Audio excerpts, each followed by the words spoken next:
Good morning. I'd like to call the Community Redevelopment Agency meeting to order. Could we please stand for the Pledge of Allegiance first? I pledge allegiance to the flag of the United States of America and to the republic for which it stands, one nation under God, indivisible, with liberty and justice for all.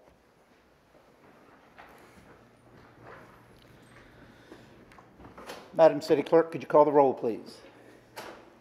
Yes, before I call the roll, it is my understanding that Commissioner Costin will be arriving after roll call. Commissioners Gunter, Here. Hayden, Here.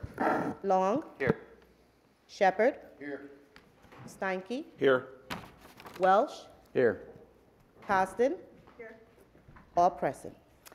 Thank you. Item 4 is adoption of the agenda. Do we have any changes to the agenda, or do I have a motion to adopt as presented? Motion to adopt. Any council discussion? Madam City Clerk, please call the roll. Costin, Aye. Gunter, Aye. Hayden, Aye. Long, Aye. Shepherd, Aye. Steinke, Aye. Welsh, Aye. all ayes, motion carried.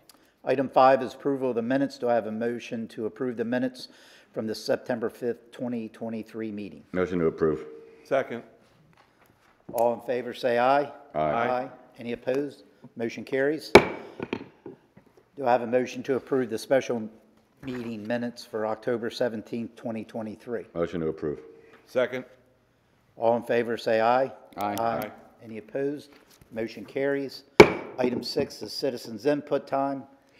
Anyone wishing to participate in citizens' input will utilize the podium to my left, your right.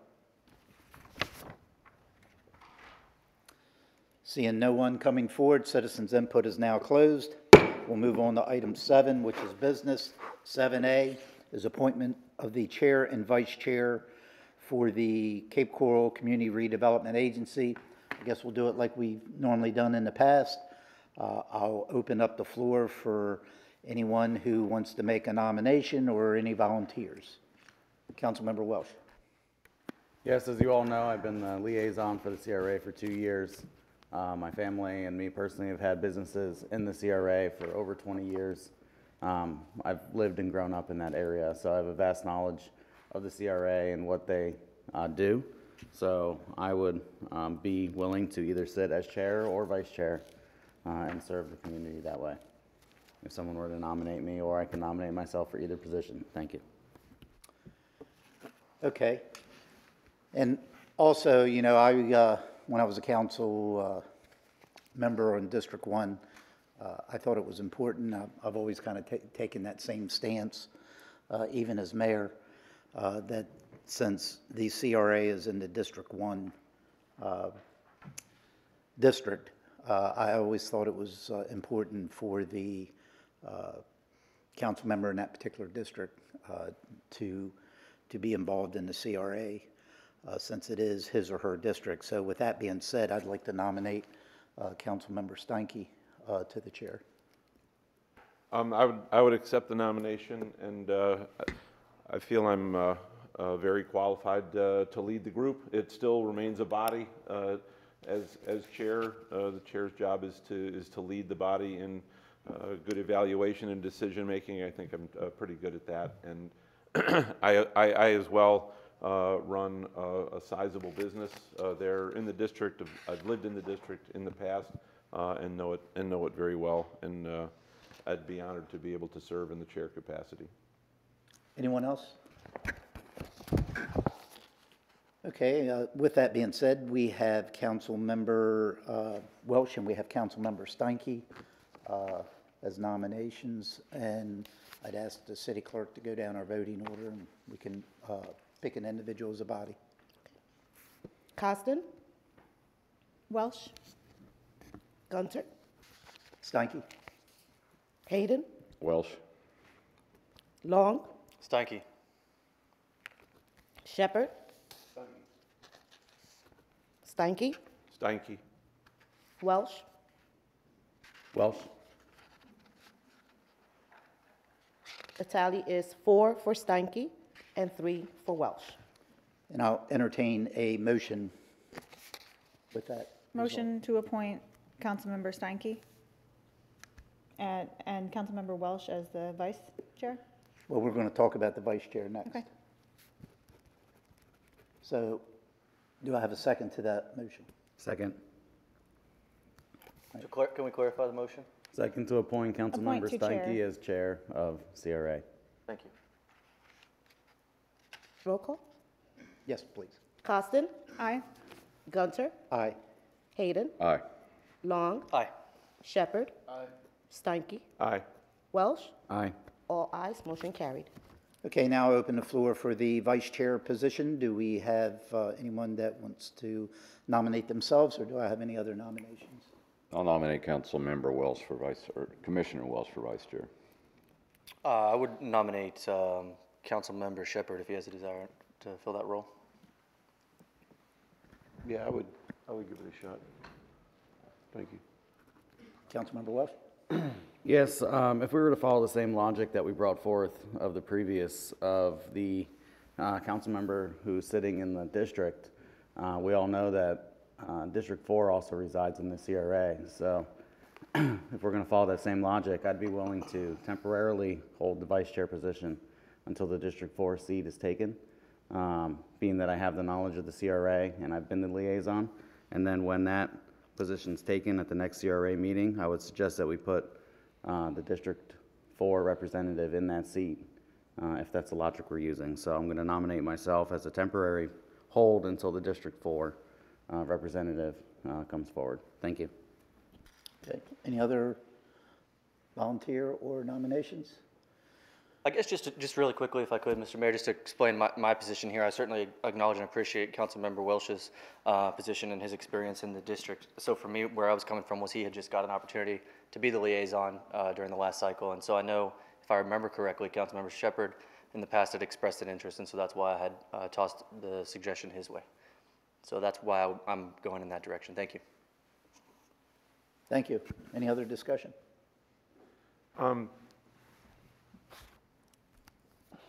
I would think those in closest proximity to the CRA should be involved. And so whether it touches the CRA or has a small inclusion in the CRA, I would still think that the proximity to the CRA would be a large determining factor. If the Northwest Homeowners Association wanted to have a representative for our council there, it would just make sense that someone from that district would be the person for that. So the same thing, the same logic I carry through to here is who's closest to the work, closest to the area, and in that case, it would tend to be 1, 4, and 2, as I look at the map. And so since we don't have a 4 at the moment, then 2 seems to be a logical choice. That's my perspective, that's all. Thank you. Commissioner Shepherd? I think it's wise to have the District 1 council member be in that position. But as for the second position, the city as a whole, we're all responsible for, the outcome of the CRA, and I don't think how close we live to the CRA really matters. I think we all want the CRA to be successful because it affects the city as a whole. So I would even have no problem with someone as far as District 6 being involved because it matters to everyone. Thank you. All right. Seeing no other discussion, we have 2 individuals, it sounds like. We have Councilmember Welsh, Councilmember Shepherd. If we don't have any other discussion, Madam City Clerk, just go down our voting order again, and each one of us will choose an individual. Costin, Welsh. Gunter, Shepherd? Hayden, Welsh? Long, Shepherd. Shepherd. Steinke. Shepherd. Welsh. Welsh. The tally is 4 for Shepherd and 3 for Welsh. Do I have a motion to reflect that vote? I would move that Commissioner Shepherd be appointed Vice Chair of the CRA. Second. Any other discussion? Seeing none, Madam City Clerk, please call the roll. Costin. No. Gunter. Aye. Hayden. No. Long. Aye. Shepherd. Steinke. Aye. Welsh. Aye. 5 ayes and 2 nays. Motion carried. Okay, we'll move on to item 7B is approval of the Cape Coral Community Redevelopment Agency's 2024 meeting schedule. As you saw in our backup material, I believe the days are listed, which will be on Wednesday mornings throughout the year at 9 a.m. prior to our Committee of the Whole meetings. So with that, I will open up for any discussion or entertain a motion to approve the presented 2024 meeting schedule. I would move to approve the 2024 meeting schedule. Second. Any discussion? Seeing none, Madam City Clerk, please call the roll. Costin. Aye. Gunter. Aye. Hayden. Aye. Long. Shepherd. Steinke. Aye. Welsh. Aye. All ayes. Motion carried. Okay, item 7C is the consent agenda, C1 CRA Resolution 7-23, approval of the Community Reinvestment Area Demolition Assistance Grant Program. Mr. Executive Director. Thank you, Mr. Mayor. We have 2 items on the consent. If there are any questions, we have Sharon Woodbury from Economic Development available to answer any questions. If not, we would request your a motion to approve the consent agenda. Councilmember Steinke, I see your light on before Sharon gets. Okay. You can go first. Sure. Okay. I'm sorry. Go ahead. We've got 2 items before you today. Are we talking about the demolition grant now, and then we'll go into? Yeah. Okay. Just, Mr. Executive Director, I just got a question. I mean, consent agenda, typically, we approve it or pull items. Is it- I just told her she just has to answer questions if there's questions. Okay. So, under consent agenda, we have C1, which is CRA Resolution 7-23, and we have C2, which is CR Resolution 8-23.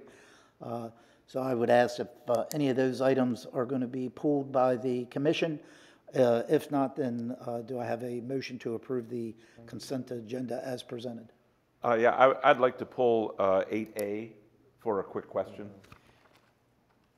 8A, or we are on 7C consent agenda, items 1 and 2. Right, so Where is 8A? on my agenda, it says 8A, consent agenda, CRA resolution for demolition assistance. I guess we got 2 different agendas. Okay, so you want to pull Resolution 7-23. Is that correct? Let's see if we got it here. Yes. Okay. All right, so you're pulling 7-23. I have quite a few lights on here. Mr. City Attorney, I see your light on. Commissioner, I know that this is all new to you, but there is a chair and a vice chair. And as a vice chair and the chair ultimately controls the meeting. Well, I'm okay with that, but when I read the bylaws, it stated that council had to approve, so does that occur after city council approves, or does it I've got happen? to change your bylaws. I'm sorry? I have to change your bylaws. Oh, well, I can't help it. I'm not a mind reader. I didn't know you were going to do that in your head. Can't we all just get along? I'm fine with changing if Mr. Commissioner Steinke wants to take over. I was just going by the current bylaws. Yeah, I thought the bylaws said that the council had to approve it. It does, except that I have to now change the bylaws because no longer is the the Board of Commissioners are separate from you all, so I have to modify that to reflect that. So if you want to do it for this purpose of this meeting, that's fine. At the next meeting, I'll ultimately have a modification of the bylaws to reflect who you all are now. Well, I would move that we continue the way we are right now, and we'll start fresh fine. next meeting. That's fine. Right. And just like I say to my wife, I'm sorry I couldn't read your mind. Oh, man. That's okay. I will take that as a compliment. Teresa, we hope we're not watching on TV. Okay, with that being said, Commissioner Steinke would like to pull 7-23. We have 8-23 left over, so if no one wants to pull that item, could we have a motion to approve CRA Resolution 8-23? So moved. Madam City Clerk, please call the roll. Costin? Aye. Gunter? Aye. Hayden? Aye. Long? Shepherd? Steinke? Aye. Welsh? Aye. All ayes, motion carried. Okay, CRA Resolution 7-23, Commissioner Steinke, you pulled that item, so you have the floor. Thank you, I appreciate that. Sharon, could you just clarify, under program guidelines, line item F, grants can be awarded to multiple structures if properties are adjacent. Can you just give some clarity on that? Do they have to have different PIDs? If they are multiple structures within the same PID, is it multiple $50,000 limits? Could you just clarify how that works with multiple structures being adjacent?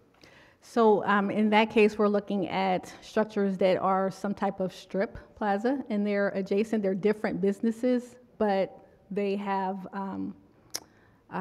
different purposes. There are also, I believe, some buildings that are adjacent to each other, but they're owned separately. So we want to be able to offer the assistance to both projects.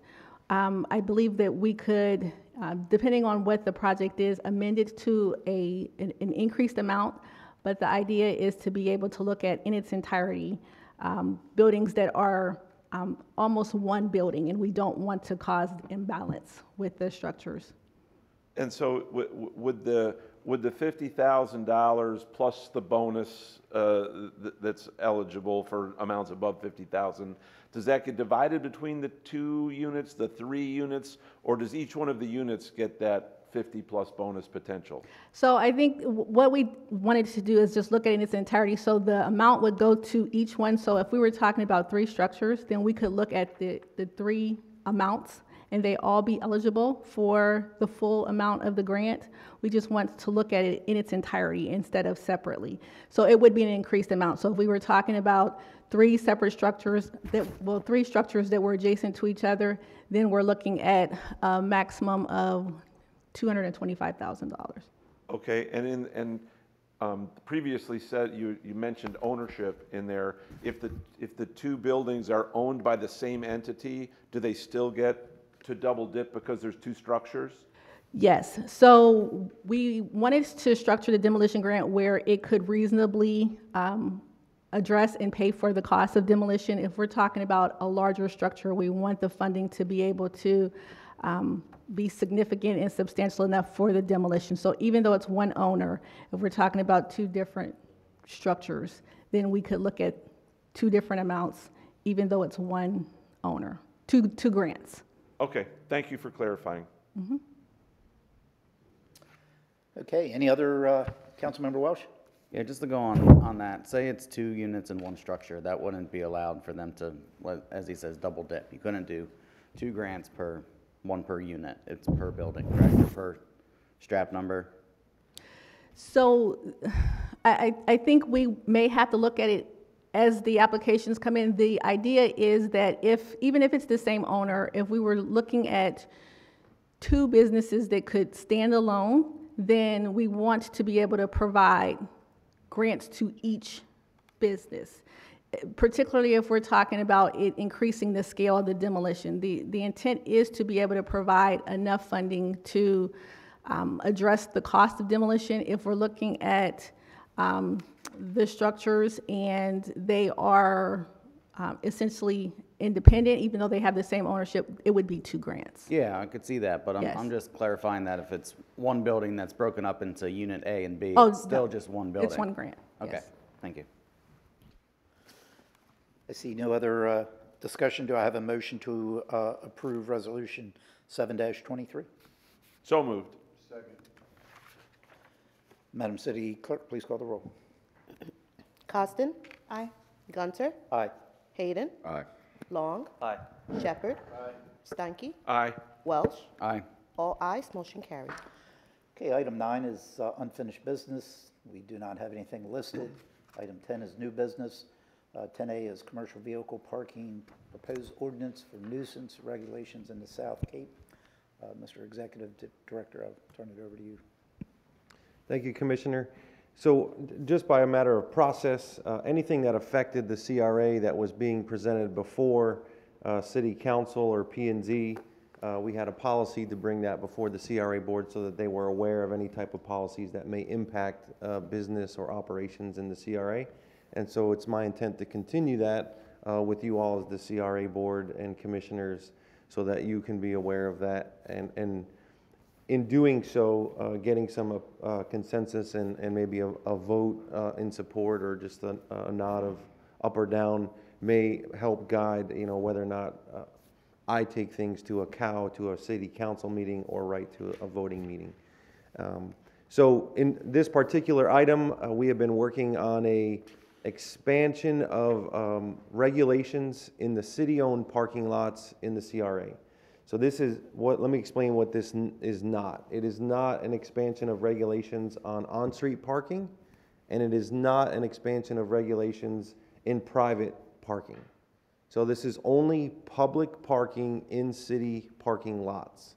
And by example, those would be Museum, Nevermind, Big John's, Iguanamia, the bus terminal, and so forth. So we have Club Square. So a very limited subset.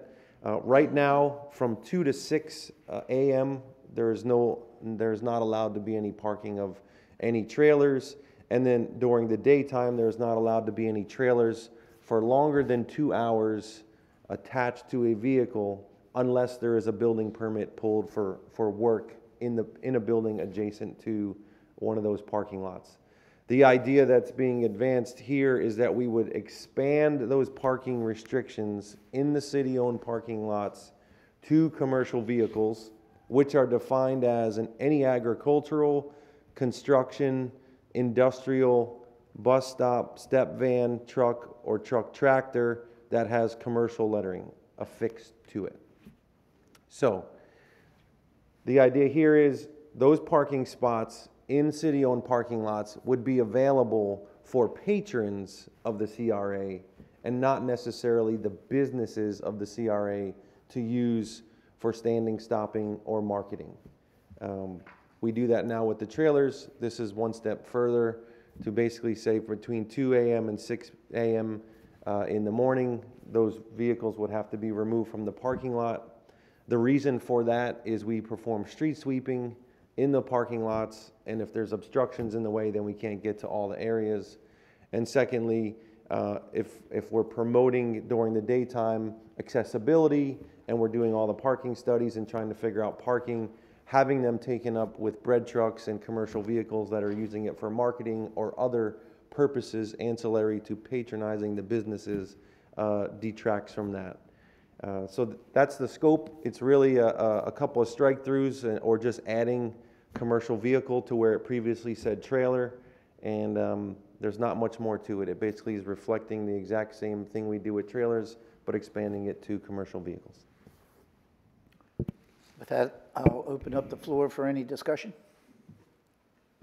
Councilmember Welsh. Who's responsible for enforcing? The Cape Coral Police Department, and we have been working with the police chief and several of his command staff. We have been down there for the last several months, since I think it was the beginning of October. I've been provided a spreadsheet of all the enforcement activities that have been happening. They have been citing, ticketing. They've even towed 2 vehicles in the CRA with actually violating the trailer parking.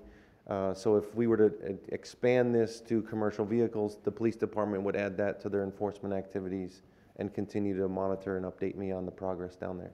Okay, so I'm in favor of this. I'm also in favor of stepping up enforcement in other areas as well, because I've seen numerous businesses and other businesses put their vehicles even in shared parking or what's known as the ride share parking. I've seen box vans and limousines that have been parked in front of businesses using public parking spaces. So if we're going to enforce it for one, I think we need to make sure enforcement goes for everyone in order to provide ample parking for our residents that come to enjoy the 47th Streetscape, as it pretty much is. So I'm for this. Thank you. Commissioner Steinke. Thank you.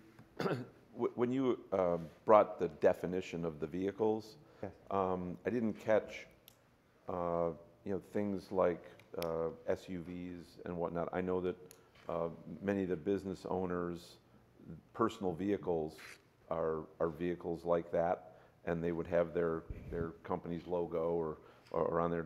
Is it going to prohibit someone like that goes to work there and it's their car? So my apologies if I didn't delineate the distinction. So it's agricultural, constructional, industrial motor vehicle, bus, step van, truck, or tractor. So that's just without any lettering. Then with any motor vehicle, so outside of those, so that would be an SUV, a car, a light truck, with commercial lettering would be limited to the 2 hours unless there's a permit and they're performing work in the area. So by way of example, if there is a realtor with a realtor office adjacent to a parking lot, they would have to use on-street parking if they were going to be there longer than 2 hours. If it was lettered. If it was just a magnet, not permanently affixed, different issue. That does cause a little bit of a concern for me. And it had nothing to do with realtors. Well, but it was an easy example for me to use. Well, thank you.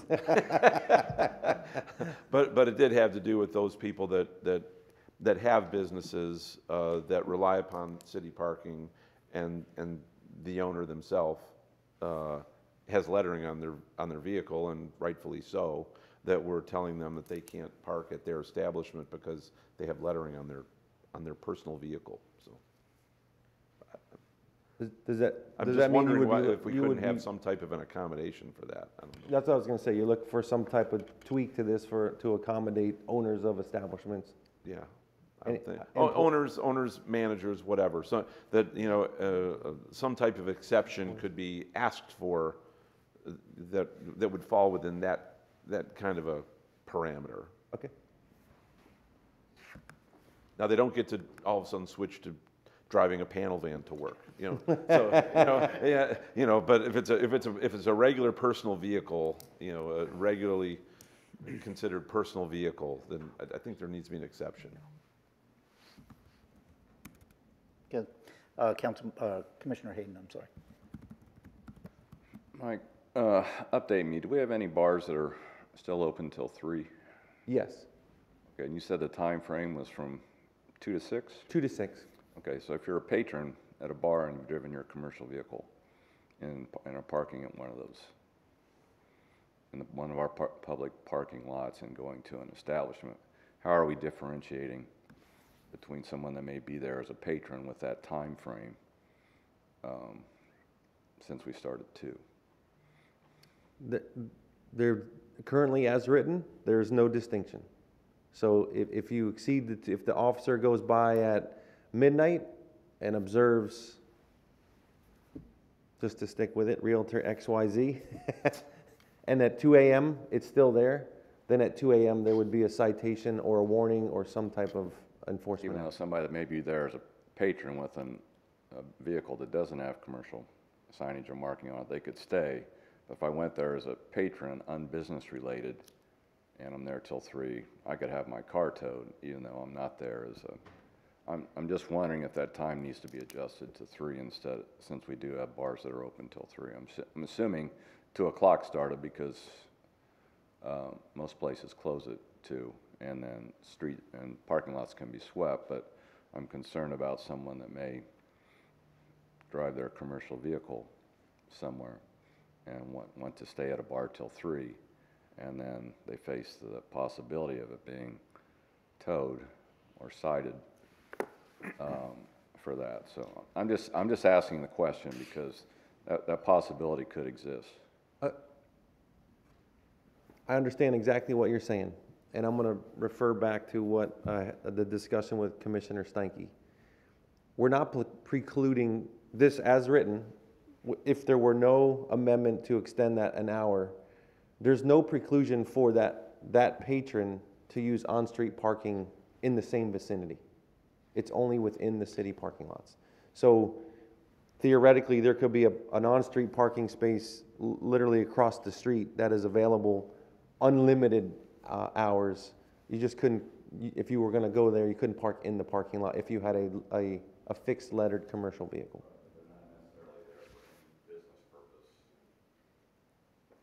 Business purpose whatsoever. It could be completely unrelated. Commissioner Steinke's example was a little bit different because it could be business related. You know, let's say there's someone from Abishon that always keeps their truck there, and I think there probably is. But this is kind of different than that. This is a patron, unbusiness related whatsoever. So I'm just posing a question. Sure, and I'm following what you're saying. So in one case it was an employee or owner, and in your case it's someone patronizing the business. And my example was intended to fit both. So if you are going to the CRA or downtown after work or in a commercial vehicle that you own and use as a personal vehicle, there's still the opportunity to park on street without any restrictions. Commissioner Wells? Yeah, and to further elaborate on that, if you guys remember, you used to not be able to park commercial vehicles in your driveways years ago, and there was a workaround for that. So if you had a fixed lettered vehicle, you could put a blank magnet over it, and then it would be fine. Then you wouldn't get hit by code enforcement. So the same thing happens here. If you're driving a commercial vehicle around and you want to park in a public parking spot, you can have those magnets to cover up the lettering. Or like our executive director said, if you just use magnets on your vehicle instead of lettering it directly, it gets through that. And this is only in the public parking lots. This isn't on-street parking.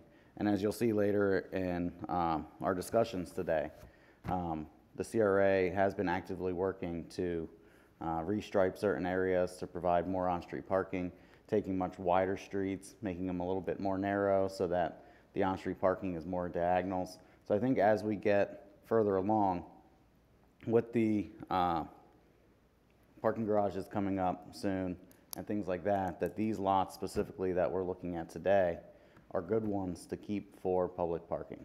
And this is the first step, I think, in trying to retrain the behaviors that have been apparent in those lots for the past 20 years. So there is a way to work around. If you're a business owner, like I said, put a blank magnet over it, wait until we restripe some of these streets, wait until the parking garage comes in, and things like that. But I do believe that this is a good program and a good start for the redevelopment of the South Cape area. Thank you. Yeah, I guess I'll weigh in now. I agree. You know, to me, first of all, you got to ask yourself, why are we doing this? And the reason that we are trying to adopt some sort of regulation, I believe, is because, you know, we have individuals that are using our public parking lots for storage areas, whether they're businesses in the CRA or individuals that don't even have a business in the CRA are using these parking lots for storage areas. And I think that's why we find ourselves here today. So that's the problem that we're trying to correct. Now, when you talk about something that Council Member or Commissioner Steinke brought up with, you know, either the business owner, the managers, the employees not being able to park there for over 2 hours, I think what you're going to create there is going to be a difficult enforcement, you know, because any regulation is only as good as the enforcement that we can do. And, you know, for me personally, I agree with the way it's presented. You know, it's either we're going to allow it or we're not. Once you start saying, well, this person can, that person can, or if you own a business, you can park your vehicles there. Well, what happens if the business owner has 10 vehicles? So are you saying 10 vehicles can park on our parking lot and use it for storage? You know, so like I've said this many times before, I pay every month to be able to park my commercial vehicles somewhere, only because I can't park them at my house. And I don't just drive down to the city parking lot and drop them off there and pick them up when I need it. So it's a problem that exists. The other thing is, we all know there's a shortage of parking in the CRA. So if we are trying to bring people to the CRA and try to promote those businesses in the area, we have to make sure there's parking available. I can't tell you how many times I used to drive to the boathouse, drive around the parking lot 3 times, not find a parking spot. I'd leave and go somewhere else. So the same thing, I'm sure, is happening, you know, in the CRA area. So until we can have better or ample parking down in that area, I think we have to be a little more restrictive on what we allow for now. This may change later. I think this is just to try to correct a problem that we have now because of the limited amount of parking. If you're a manager, if you're a business owner, and you have a lettered vehicle, there's plenty of on-street parking. If you park out on the on-street, probably somebody will park in the parking lots, the city parking lots. And again, as Commissioner Welsh said, you know, and I recall individuals putting those blank magnets on their cars and leaving their vehicles in their driveways at the rest. So there is something that could be utilized to try to get around that. So I agree. We just with how it's presented. I do have a concern that what Councilmember Hayden or Commissioner Hayden brought up, the 3 o'clock. You know, what happens if you have an individual that is a construction worker that has a vehicle and he's going to Dixie Roadhouse that closes at 3 o'clock, and by him attending that, you know, either he has to leave at 2 or he takes the risk of his vehicle actually being towed or cited. And I'm sure that, you know, there's going to be a fine equated first. I don't know. I doubt we're going to tow initially. I don't know how that's going to work. But I kind of agree with Commissioner Hayden. Maybe it would be best to start at 3 instead of 2 to 6, making it 3 to 6. I think we're still going to accomplish the same thing that we're trying to accomplish because what we're trying to do is alleviate people leaving vehicles there overnight. That's what we're trying to achieve. So if they can't keep it there from 2 to 6, or they can't keep it there from 3 to 6, I think we're going to achieve the same thing that we're trying to achieve. And then we're not going to have the issue that Councilmember Hayden brought up, that, hey, somebody's down there visiting one of our establishments up till 3 o'clock, then they have that risk. So I would agree with that and suggest that we change that till 3 p.m. Commissioner Steinke? Thank you. From a staffing point of view, if it were moved to 3 to 6, does that allow city staff to do the work, the sweeping, the maintenance in the parking lots that's required? Yeah, there are, I mean, obviously, different parking lots are utilized differently. So if you recall from the parking study that was presented, at nighttime, certain parking lots are more heavily used than others.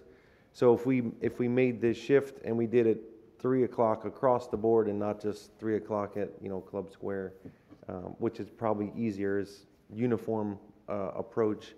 What we could do is work with the street sweeping company to address the ones that do not have significant issues first, and then, you know, sweep the Club Square and the Iguana Mia parking lot last. So I think we can accommodate that administratively through working with our contractor. So would it be appropriate then to get a consensus on moving it to 3 o'clock as a part of us, you know, approving this? Yeah, I think that's the direction he's trying to establish today, get an overall consensus of exactly how we want this program to work. What is before you all is an amendment to enhance the regulations to cover commercial vehicles. So what I just want to draw a distinction to you all is there is an existing ordinance with the trailers that is at 2. So if you're still fine with if one of these same employees that you're talking about that's going to be patronizing an evening hour establishment pulls up with a trailer attached to the vehicle at 2 o'clock, that would be enforced. Unless you're recommending that not only are we amend the amendment, but also the existing trailer ordinance, that would be good for me to know what your thoughts are on syncing them two together or leaving the trailer as is and just separating the vehicle. You good? I think syncing it all is, make it easy. Okay. Councilmember or Commissioner Welsh? Is there a way that we could assign different times to different parking lots? Because currently, there's only 2 businesses that utilize the 3 a.m. law, and they're both adjacent to the Club Square parking lot. So could we assign, let's say, the 4 other parking lots to be 2 a.m. and just the 1 Club Square lot to be 3 a.m.? This way, and obviously there would be some information attached to it, but is there any restriction allowing us to have them all for one or one for all type deal?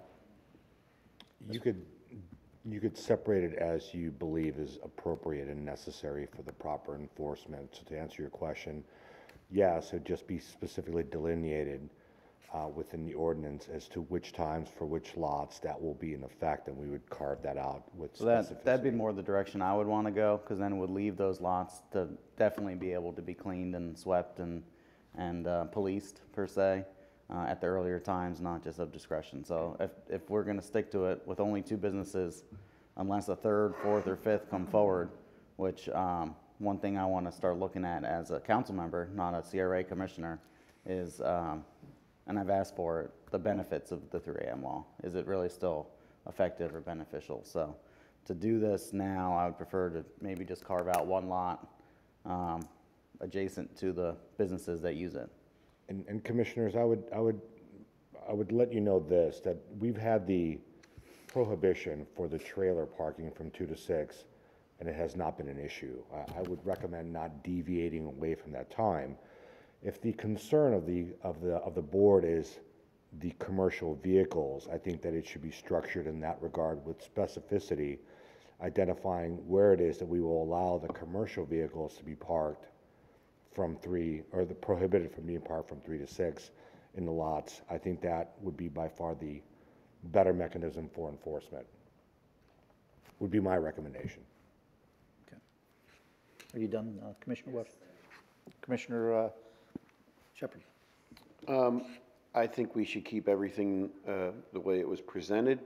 I frequent going to downtown Fort Myers for different things, for meetings, for MPO, for socializing, for going to restaurants. And if I'm driving my commercial vehicle and I pull up, I see parking spots available all over the downtown. But guess what? They all have rules. And I pull up to some parking spots and it says no commercial vehicles at all. And I keep driving. And, you know, I find a parking spot that says I'm allowed to be there for the times it's posted, and I have to adhere to the rules. I don't understand why we're trying to tweak and do all these things. If our goal is to clean up the area and to implement things to help do that for our appearance and for cleanliness of cleaning the lots, I think we should just stick to, you know, there'll be a sign, you know, from 2 o'clock on. These are the vehicles that can't be there, and to look for another spot. I mean, I do it not just in Fort Myers, but anywhere I drive in the country. There's laws. You read the sign, you say, am I allowed to park there? Yes or no? And you make a decision. So I think we're putting a little too much into it.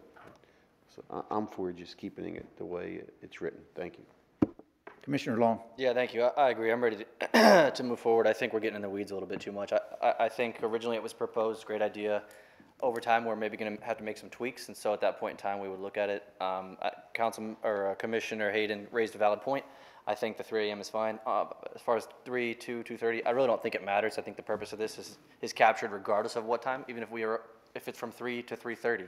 These business owners aren't going to go there and pull their car for 30 minutes and put it back. So adding that extra hour really has no effect on this whatsoever. We've spent 20 minutes talking about it, but the 3 o'clock is great if there's a consensus to move forward and do that, because I do agree that Commissioner Hayden had raised a valid point.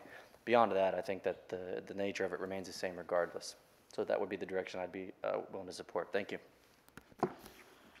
Okay, I don't see any other lights on, so why don't we start with Commissioner Cosden. We'll go down the line here, and I guess what we're trying to identify is, do we want to adopt it as presented, or do we want to make any changes? If so, what would that change be? And try to give that consensus to the executive director. Okay, I would say to change the time to 3 to 6. Otherwise, I'm good. Was that on just the commercial vehicles? Yes, Okay. sorry, not trailers. I'm good with moving the commercial vehicles from 3 to 6. I'll go to 3 to 6. 3 to 6. 3 to 6. As presented, or whatever yeah. I think you already got a. 3 to 6. Thank you. Okay. Let's move on to next item on the agenda, which is going to be the South Cape Parking Management Plan and Branding Plan. Thank you, Commissioner. I want to have Laurel Dodd with Transportation Public Works and their consultant do a presentation. Good morning, Laura Dodd, Public Works Transportation Planning. So what you have before you this morning is the final recommendations for the South Cape Parking Management Plan and Wayfinding and Branding Campaign. With me, I have Wen Dang, Principal and Engineer with DDEC, to provide your presentation. Hi, good morning. Good morning. We've met before, and and it's great to see a change. My name is Wen Dang. My background is in traffic engineering, and I practice transportation planning and engineering. We've been working on this project for a few months now over the summer, and very vigorously in the past 3 weeks to come up with final recommendations. On screen with you and in your packet that you have is a collection of slides that you're going to see. But this is our team that's been diligently working on this. So I'm going to go over a little bit about the project background, and as a body, this will be the first time that you're seeing this.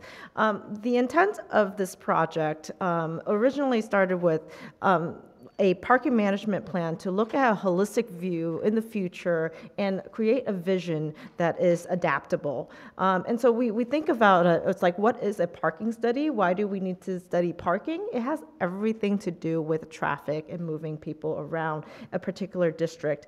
And then within our project limit itself is the South Cape downtown area that bounded between Coronado Parkway, 46, of course, Miramar, and on the eastern end here.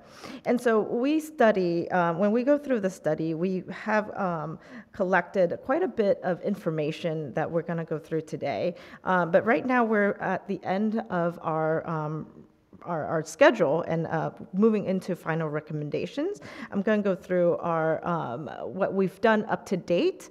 If you have not seen this information before, I'm going to slowly go through what we've done up to date. Our team has conducted quite a bit of analysis, looking at all your codes, your ordinances. We've reviewed over 10 different documents through your CRA plan, all your codes, working with your multimodal plan and their team, and coming up with what we call is a GIS data layers. So we've layered all of our findings with our land use, our existing network, park, our traffic data, and everything else into a database.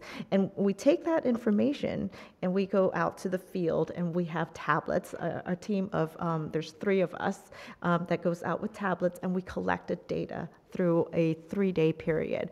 And when we do our data collection, we counted every single parking spaces that's available within the district.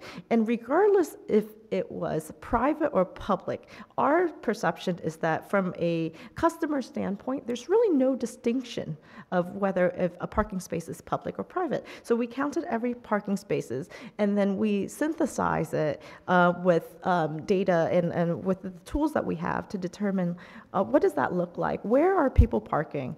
The next thing that we did is we issued an online survey, and we actually received quite a bit of results within the first 2 weeks. We received over 150 survey respondents. And the survey further validates what does that mean? Does that make sense? Where people, what are some of the things that we've heard? And I know that I've presented to the committee of a whole of in detail what those existing conditions are. Some of the things that we've heard are there's not enough parking where I want to park, right? So it's not that there isn't enough parking, because our data shows that we have over 7,300 parking spaces available within the district. But people have a tolerance. People have a walk tolerance. And what that walk tolerance is that we found in our survey is that the tolerance is 2 blocks. Right? We think from a planning perspective, it's a quarter mile or a half a mile, but when people think about this South Cape area, they have a 2-block tolerance. So what we see is a concentrated amount of parking utilization in your most popular area. And you know where those places are, right? 47th, what we consider Restaurant Row, because there's quite a bit of restaurants within that area. And then we see it in Big John, we see it in these parking lots that's available right there. And the other thing that we've done is we looked at your land use data between private and public, because from a parker's perspective, if I were to come into a new district, there's really no distinction.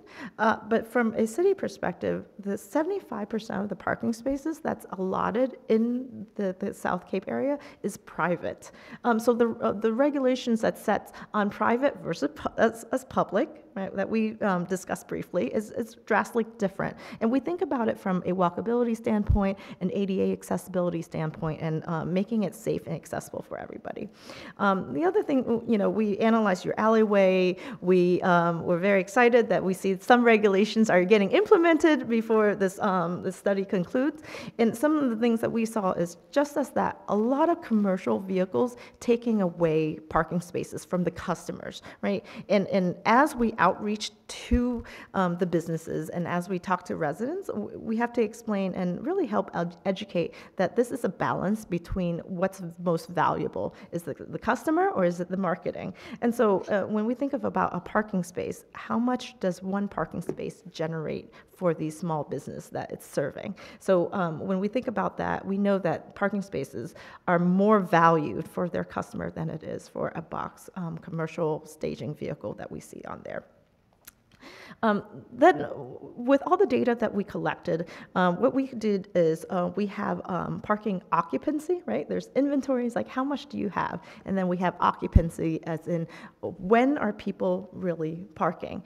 And what's really exciting about the South Cape area, and it was really uniquely different in this town or in this city, is that you have a lot of daytime parkers. There's more people using the parking spaces during your midday. That means people are going out to lunches, they're getting their basic services, going to the cafe, shipping, mailing, and shopping within the core area.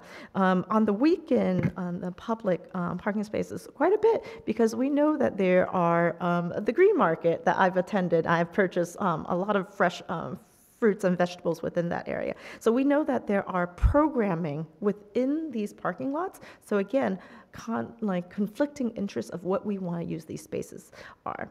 So our recommendations is really to rebalance, right? Not saying we have this much, how do we live with the same amount? And when we grow, as the city grow, what other assets and opportunities we have. The other thing that we've done after we conducted the parking occupancy and go through this technical analysis, is that we've looked into our peers. We looked into Fort Myers because of their proximity, and there's what are some of the best practices. What have they done well? Because every city has their own parking challenges. What have they done so well over there that we can adopt? Some of their parking garages are very well programmed, as in that it's a public parking garage when you see it, right? We know that their streetscapes are very beautiful, which really reflect 47th, and they have some loading and on-street opportunities there. When we went to Sarasota, one of the best things that stands out for me as a visitor is their wayfinding system is exceptional. Their parklet system is great. They have valet. Their pedestrian wayfinding and even the hotel are very similar, right? They have the same brochure that you can see. And then when we look further in the future, and because mobility and micromobility and shared mobility, all three different things, are an emerging technology that's coming into this area that we know like West Palm Beach has done it, right? They have on-demand microtransit, they have fixed route circulator, they have trolleys, they have transit, they have all these things that we can think of as far as what are the best practices that we can bring into this area. And so we take all that information, and we went through I would say, a very robust public involvement plan. So at the beginning, when we worked with staff and with Laura, we developed what we call a PIP, a public involvement plan, that map out everything that we're going to do. And it went all the way from stakeholder working with Lee County and the MPO to conducting our public workshop, going to the community as a whole, working with the executive team is very important, because that's where we get a lot of really good feedback of our goals and our strategy. Of course, some of the things that you see on here, the media has been very helpful picking up some of our stories and helping us get the message out to everybody, along with social media. Where we see the most impact is actually on social media, right? People, the way we communicate and we receive information is very, very different now than we've done in the past. And I know that we take all this into consideration. The way we communicate is what we take into consideration of our recommendations. So we went to the second public workshop with a list of recommendations, and we received some really good feedback, details on employee parking, and of course, like overnight parking and all of that. In essence, that we move into our recommendations. Now, this is a snapshot of high level but very detailed, important recommendations that's moving forward. Of course, staff has received a very thick, report on like all the details that move along with it. But I want to slow down and focus on what's really important today. And as the city manager mentioned, it's updating your regulations, your policies and your regulations. It's the most important thing. It's what Laura has taught me, that you need to walk before you run, right? But we have to take it slow. I know in our mind, we want to move straight to the parking garage and to the projects, but before we go there, we have to look at our policies and updating that. The other thing that is really important, and I think it's for economic development and encouraging growth within this area, is really eliminating the need for parking minimums. And I think as we think about shared parking and developers coming in, there's really, what are some strategies that we can help them grow and grow their business within this core area?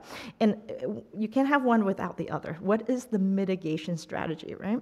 And so I want to introduce what we call TDM. It's a acronym for what we call a transportation demand management, right?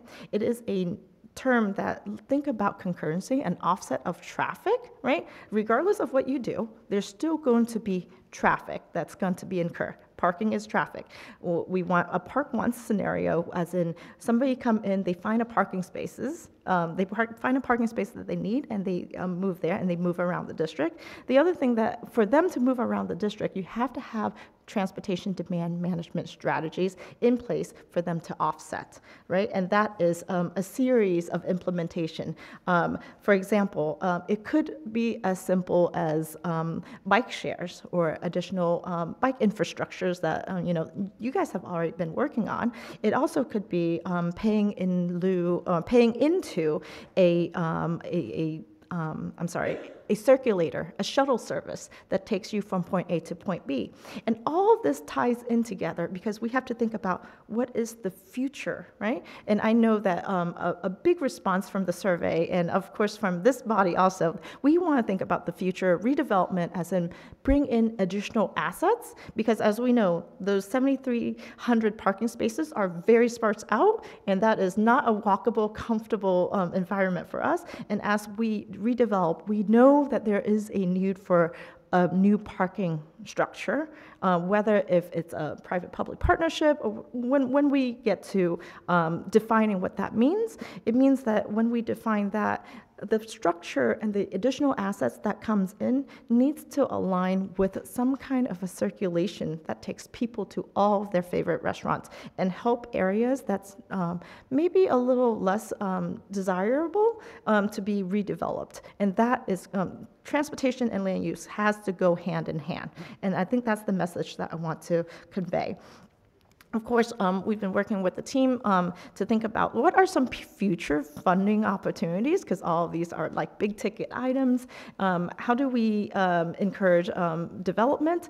Of course, you know, you guys have been doing a really good job at bringing grants. Infrastructure grants are in the city, and we can think about that. There's also the options of what we call mobility fee structure. And that is, again, it has to tie into your regulations, right? There's infrastructure funding that's available, of course, private-public partnership, and everything else, all the way down to CRA funding. Because these are, especially some of these things, operational cost. Like, for example, if you want to focus more on your fixed route circulator around the district, paying for the vehicle is actually quite simple. There's a lot of infrastructure, FTA funding that will fund the vehicle, but the funding of the operations is very important, right? And so that is when we think of TDM, Transportation Demand Management, as an offset that developers can opt in to pay into the system to help operate, right? So you have to have a hand in hand.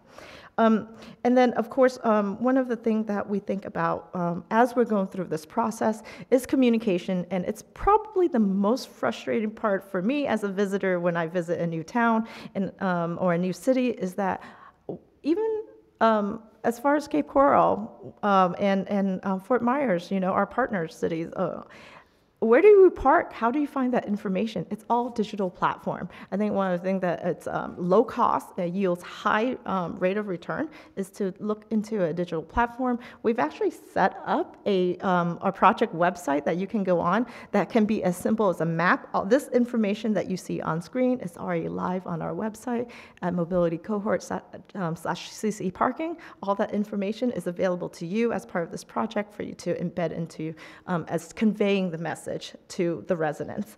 Of course, we know that there's a lot of asks as far as like parking recommendations and what we want, but the most important thing is to carry this vision. You have to have bodies and people to carry the vision. So we think of it as a holistic perspective, and we do believe that for someone to be completely focused, we need to have staffing and new full-time employees that is fully and dedicated to not only parking, but mobility within the city. So it serves two purposes, right? One is anything that could be as simple as securing customer success, whether if you have somebody that has a vehicle after 3 a.m. and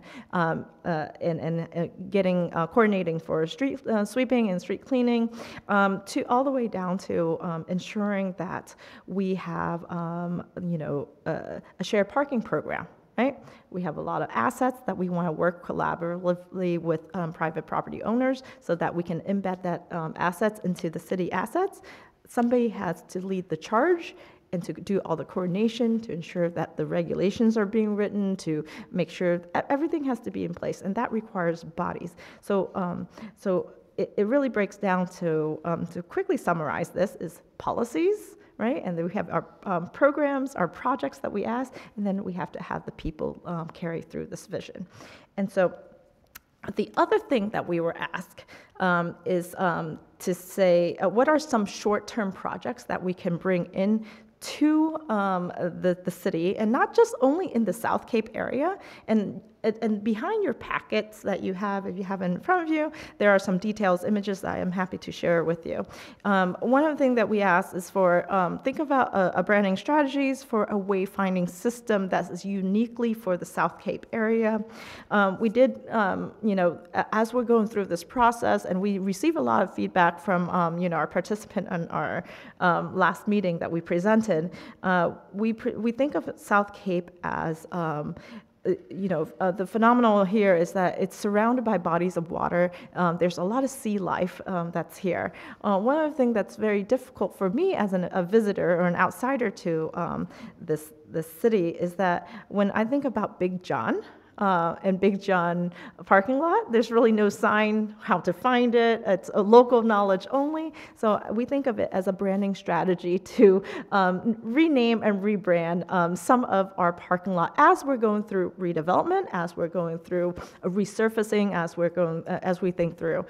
So we created we went back and forth. At first, we have a select few, but we receive a lot of insight. So we give you a cross-section of a different type of branding strategies that you can incorporate into your surface lots. Right now, you could have a coral lot, which is very uniquely, to Cape Coral. You could have a seagrass lot.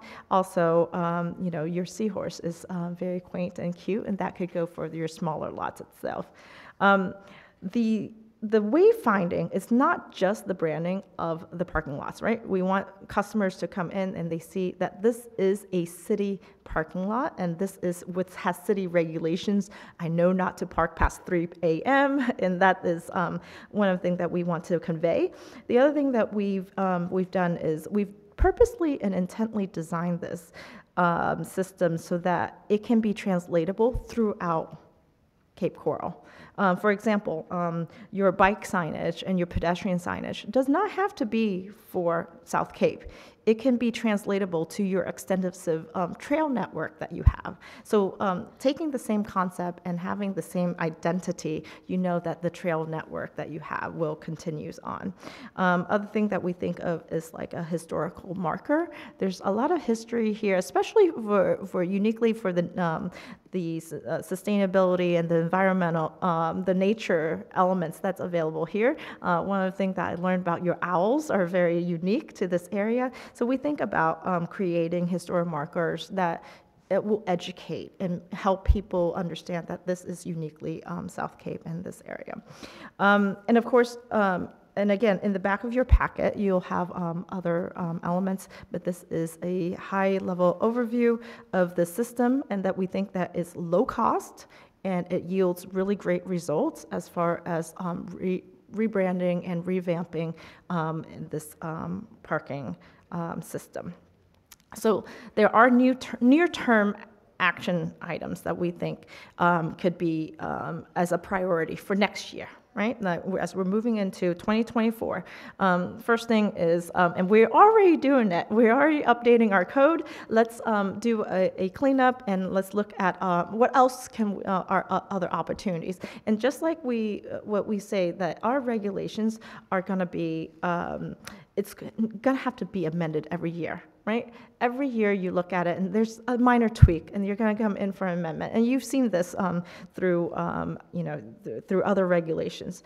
The other thing is, for this to work, we need to establish a new fund. We need a parking enterprise fund. And for a parking administrator, or let's say code enforcement, or the police department is out there ticketing people after hours or illicit behavior that is related to parking, it needs to go somewhere, right? It needs so that fund will go back into the parking enterprise funds, and it gets reinvested back into the district itself. So that funds stay and live within the South Cape area.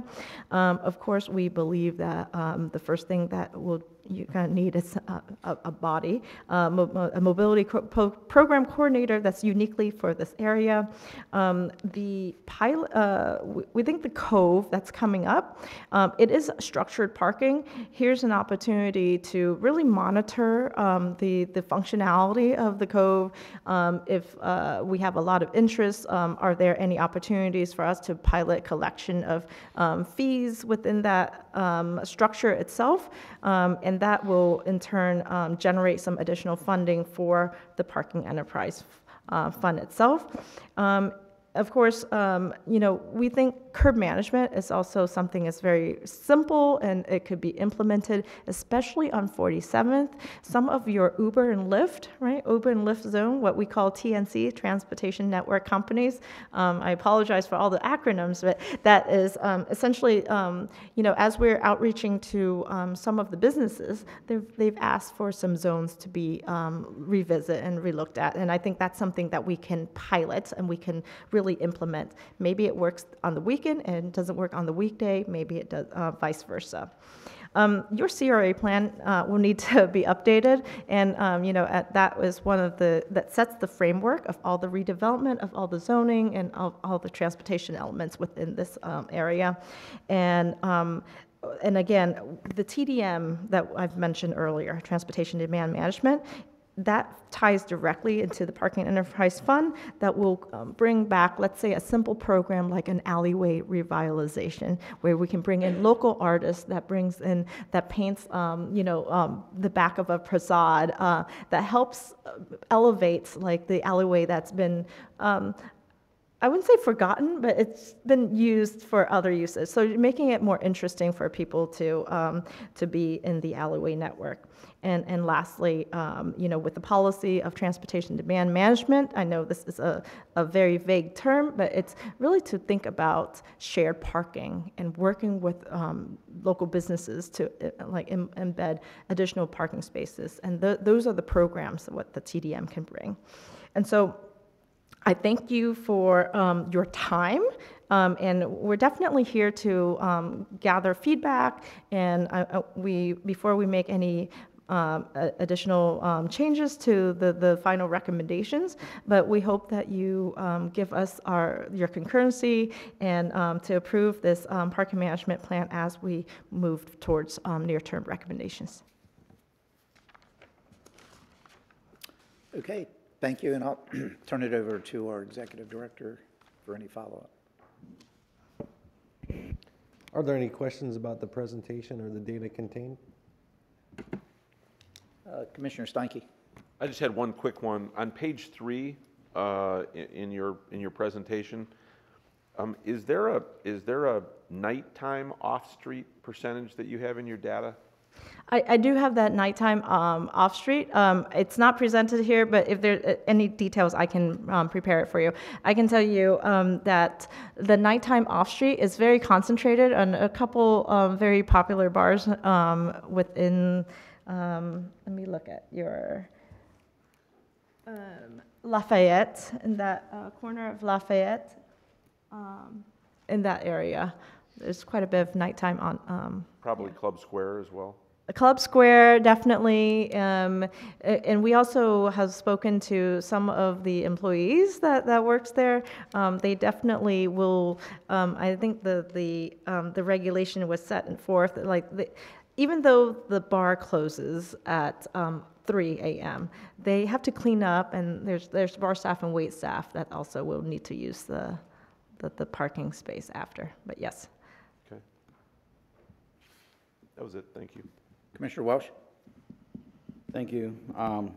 One thing I really like about this plan is all the wayfinding and the directional and the gateways and stuff like that. The only thing that concerns me, which I know we're not voting on this now, that we bring it up, is that in Cape Coral we have such a limited history that we have. So I would be more concerned in changing the name of Big John's parking lot to Anchor parking lot. Whether it's Anchor or Big John's, it's just a name on a sign. To say that people don't know what it is because they haven't been here long enough, they're going to learn it because that's the name that's on the signage. So I'm definitely for the new signage and the waypoints, but taking the time away and eliminating the history we have here in Cape Coral by removing the name like Big John's or Club Square. I would personally prefer to keep those named that and maybe come with some sort of design or aspect around that. But I do believe that the wayfinding points and naming the lots and having all that incorporated is a very positive step that we can take. But I think it's more of a negative step by removing the limited history we have of Cape Coral and what's known by the people who have been here for 30, 40 years. Thank you. Commissioner Costin? Thank you, Mayor. Just real quick, you talked about the mobility program coordinator at the end there. Can you just kind of elaborate on what that role would do? Yeah, absolutely. The recommendations, actually, you need two role, a mobility program manager and a coordinator. These are planning level staff.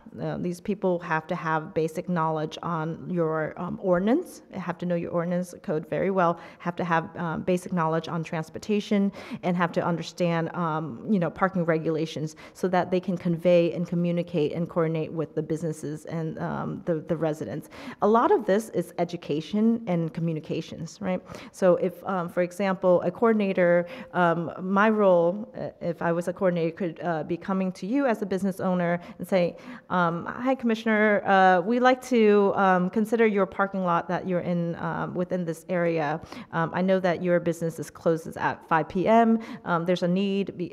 Is there any possible way that we can collaborate and work together on a partnership so that the city can onset your parking spaces, help you make those parking spaces available for all the residents and visitors, and be subject to the same regulations that a city lot would be. So that would, one of many role. The other role I see this coordinator will do is work with the merchant association and hold together maybe a quarterly meeting to convey what are some of the changes, what are some opportunities, and really gather feedback, because it's hard enough, as you can see, for us to go out there and meet with the merchant association, but to hold a separate forum that residents and visitors and most importantly business owners within the district would have a forum that they feel that their voice is heard, will help elevate and report back to the commission board itself. That will be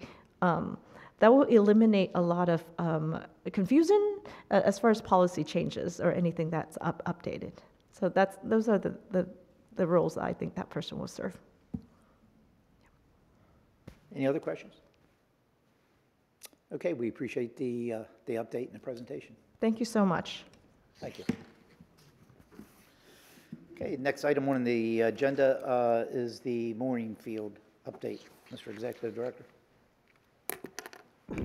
Thank you, Commissioner. We have Public Works and the project manager, Chris Camp, to give an update on the mooring field.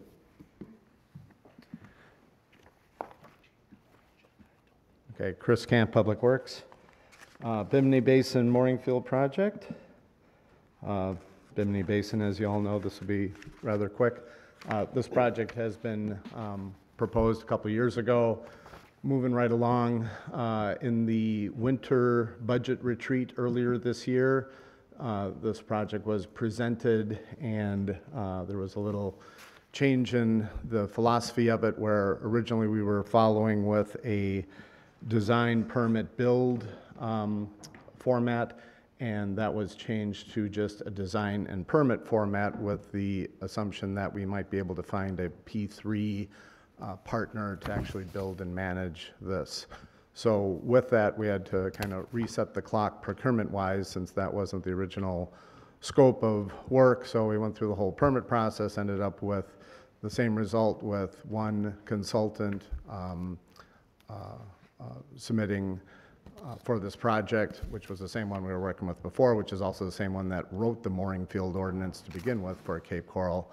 So we've been proceeding with that, with negotiations to the point where we're basically at the end. So in the very near future, we'll be bringing a proposal to council for your approval, and then subject to how long it takes to get it permitted. The design of it shouldn't take that long. There's not that many moving parts, to be honest with you. This is a proposed layout. This was before that Bimini Square project really got further along. There'll be a little dent in the mooring field where there will be a conveyance of a throughway between their dockage and where these mooring field moorings are located.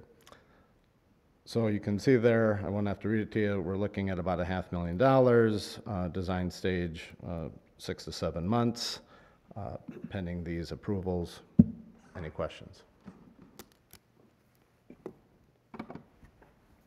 Okay, thank you, Okay. Mr. Executive Director. Thank you, Commissioner. I do want to make the board aware of a new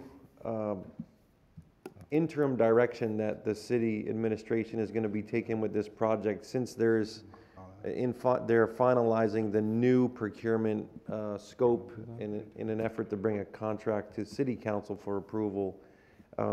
In the meantime, the Bimini Basin has been left, as it's been for the last 50 plus years. And so we're starting to see a small migration back towards, liveaboard vessels there without pump out stations, vessels being tied up without registration. And so this past year, the state legislature gave us a new tool, but indirectly, it did not allow for municipalities to enact what I'm going to talk about. But there is a new law on the books that allows counties to enact an anchoring limitation zone. Now, you cannot have both an anchoring limitation zone and a mooring field. You can only have one or the other. And as I said, we cannot do it directly. Only counties can do it.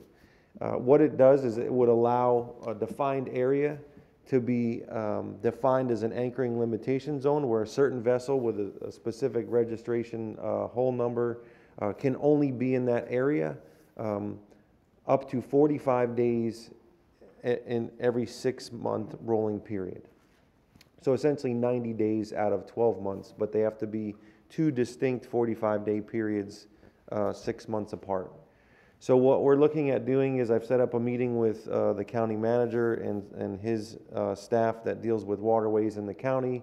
I'm going to be seeking to enter into an interlocal with them to give them the ability to enact an anchoring limitation zone in the city, in Bimini Basin, to get that area somewhat regulated and enforced, to get it cleaned up while we wait for the design, which, as you saw, would be a 180-day project, and then eventually we will have a permit to construct it, at which point we will peel back the anchoring limitation zone and we will move forward with the full implementation of the mooring field. So I want to let you know we were able to find an alternate way to keep us moving forward. It's a little less regulatory, there's a little more time involved, no leases involved, but it is something that we can take a step forward to advance getting control of that basin. Commissioner Steinke? Thank you. I had 2 questions. Only had one until you talked about the anchoring limitation zone. The first question was, has the Bimini Square developer shown any interest in managing the mooring field, assuming we put it in? So I've spoken with the developer. The developer himself is interested in discussing it. I don't think he or his business would be the one. So I think what we're going to do is line up to have the operator of the restaurant. Yes. Yeah. So, but it's 18 months down the road. With so the it should potential align of having well. a small marine store there, the typical little stuff that somebody that's out on the mooring field might need, and they would manage it as well. That's the discussion. It's still a ways out because they haven't even, construction is 18 to 24 months. Sure. So it should align well with our design permitting. As you know, Army Corps of Engineers permitting is lengthy and extensive. So by the time we finish with design and then get the permitting through, we're probably right around the same time frame. Because I'm sure that would connect up with the comings and goings of vessels that are going to patronize the restaurant that is there, or ancillary businesses in the area where someone come in and anchor and line their boat at the docking facilities there. So somehow that'll have to be managed as people would come and go from that dock, I would imagine. Yes, and if that falls through, we will have to revert to a Plan B, which was the original plan, which is either looking at doing it in-house or kind of packaging that with the larger P3 for, marina operations and maintenance. Okay, thank you. And the second question was, as it relates to the anchoring limitation zone that the county would be responsible for, is the county then responsible for policing that? Would that then be, sheriff's marine units? Would that be CCPD marine units? Who would be responsible for that? At this time, I don't have the answer to that. We only had 2 very preliminary meetings, both with city staff and then the attorney's office, to look at what other cities have done to move this forward. So as I would believe, once the anchoring limitation zone is in place, then all law enforcement officers would be able to enforce it. But without knowing the exact statute and then how the interlocal, what responsibilities of each party would be, I don't have that at this point. But as we get further down the road, I can keep you all updated on it. Yeah, because I think that would be important. One of the things the mayor said earlier is whatever we put in place, the ability to enforce it is what's going to, make the difference. And so whether it's, citing is one thing, but then removing the vessel for the person that doesn't choose to comply, as we've seen before, who's going to be responsible for removing that vessel because it breaks those rules, if you will. Thank you. Commissioner Welsh? Yeah, ever since I've been sitting on council, not on this commission, the mooring field has been coming up and coming up and coming up. So I just want to thank you for finding the other option as far as this limited vehicle or anchoring as a tool, because I think our original goal was just to clean up the derelict vehicles. So while we take the time to make sure we get the mooring field done proper and correct and everything, even budgeted the way it should be, I'm glad we have that other tool at our disposal for the interim immediate action. Thank you. Yeah, and I agree. I know we started having this discussion in 2018. Here we are going into 2024, and we're still having these discussions. So, I'm looking for the end result. I'm sure, like many of us are. If there's something that we can do in the meantime, until the mooring field is finalized, I think it's a great direction to go in. It'll help achieve the goal that we're trying to achieve overall. And the other thing I wanted to mention too, and I know it's a little off topic and you don't have to tell me now, but if you could give us an update on the vessels that are either sunken or abandoned in the area as a result of the hurricane. If you could give us, this body, an update on where we are with those vessels. Again, that doesn't have to be now, but it can be later. Yeah, written? Yes. Okay. Thank you. Any other discussion on this topic? Okay, seeing none, let's move on to Hurricane Ian recovery. Thank you, Commissioner Gunther. We're going to have Public Works give a series, I think, 2 presentations, one on infrastructure and then one on landscaping. Good morning, Commissioners. Damon Grant, Assistant Public Works Director. We've been giving updates to the CRA board, and now we'll continue to do that with this commission in reference to the facilities that were damaged in the CRA as well as the infrastructure. And we went ahead and used the former format, so it may look a little different, but we wanted just to be able to put some before and after pictures. So I'm going to go ahead and get started through this. The focus areas for the damage assessment was Lafayette Building, Chester Street, the street and tree lighting on 47th Terrace and Cape Coral Parkway, dumpster enclosures, cameras, tree lighting, swale, and right-of-way. And those were the areas that we've been presenting on. Lafayette Building, we had been doing some improvements to the Lafayette Building before the storm. The storm created significant damage to the exterior, specifically the roof, both the shingled roof and the built-up flat roof. Both of those areas have been repaired, and staff's looking to have that building occupied as early as the end of this week with staff. And I think that will be talked about a little later in this presentation. But the shingle damage is repaired, rooftop air conditioning covers were damaged, repaired, and then we had a lot of minor roof leaks inside. We've identified where those were coming from and made the corrections, and then we've also gone inside the building and touched up the ceiling tiles and any interior damage that was done by the water intrusion. This gives you a little breakdown on what's inside the Lafayette building. If you look to the floor plan, kind of in the center of this slide, you'll see the offices up front, and then kind of outlined in blue was a former training area, an open kind of conference area, and outlined in the red is the storage area. This was important to the former board because they were concerned about what was being stored in the Lafayette building back on the north side or in the rear in the red hatched area. As you can see, we've taken the time to go through and inventory all of those items, and that's still a work in progress, but basically making sure the only thing being stored there is CRA related.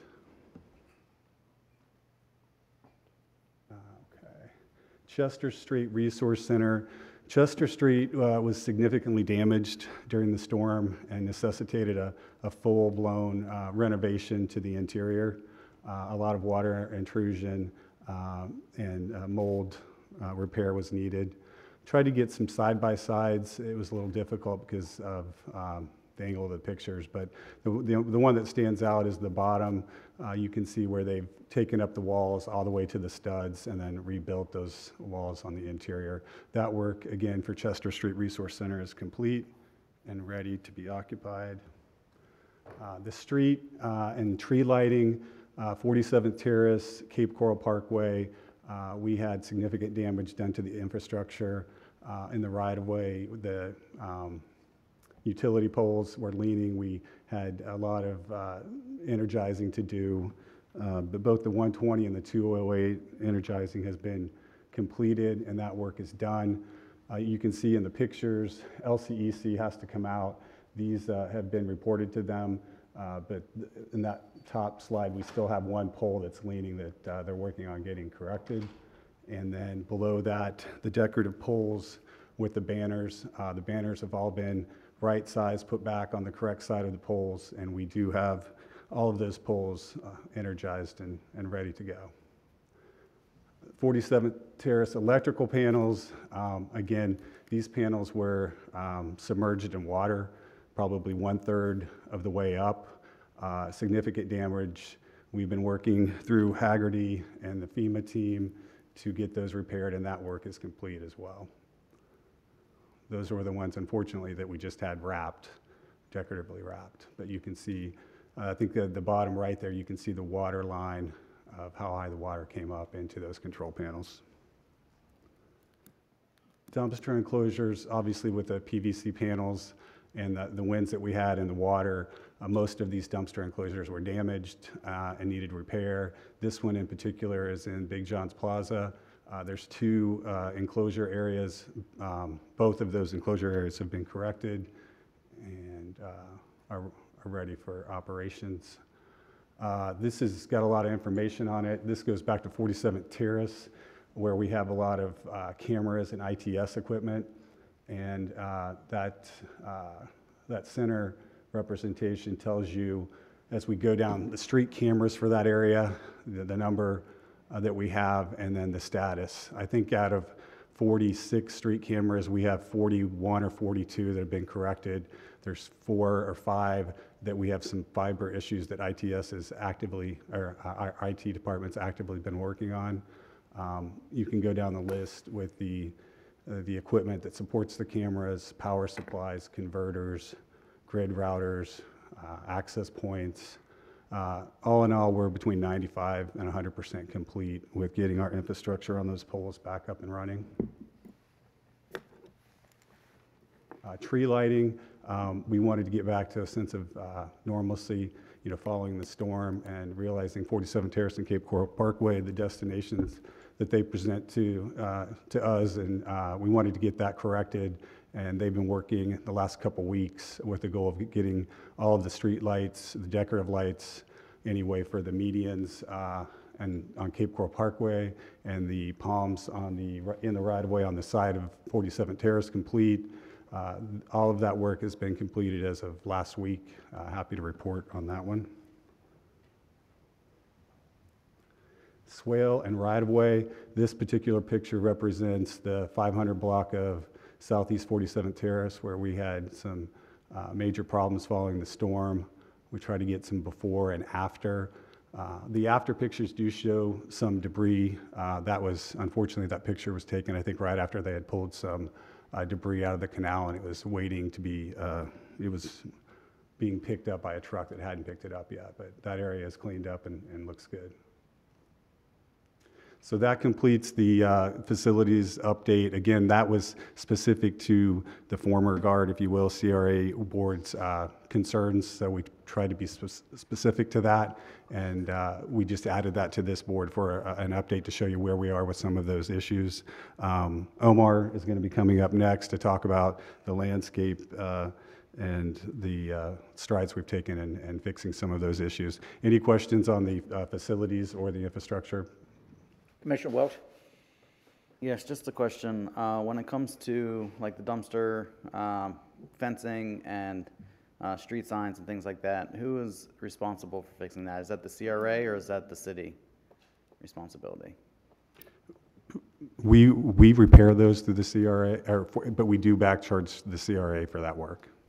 Okay. And let me be clear on that, because if there's a little bit of a fine line with if it's normal work that we would do, we would go make the repairs, but then anything kind of over and above that they were providing for the CRA, we would charge back the CRA. So it depends on really what the issue was in the damage as well. So I guess my question then is for things such as stop signs or street signs that are in the city parking lots, as well as the dumpster boxes, is there a way that the CRA can fund that money to a private contractor instead of knowing that the city workers are taking care of the entire city, but can we use CRA funds to get that work done faster, as in repairing the dumpsters? Only if the CRA commission wants an enhanced level above what the city provides. So for example, we don't perform routine pressure washing and cleaning anywhere in the city, but if the CRA, to eliminate slum and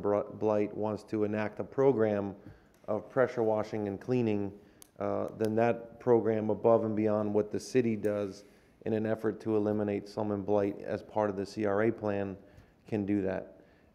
Just routine replacement of signs and signposts, no. But if the CRA wanted decorative, fancy signposts above and beyond what the city provides, like that wayfinding if you noticed, all had black signs on 47th, the street lights are completely different than the street light system we provide throughout the city, then the CRA can fund that. So it has to be above and beyond what the platform throughout the city is, or the level of service throughout the city provided is.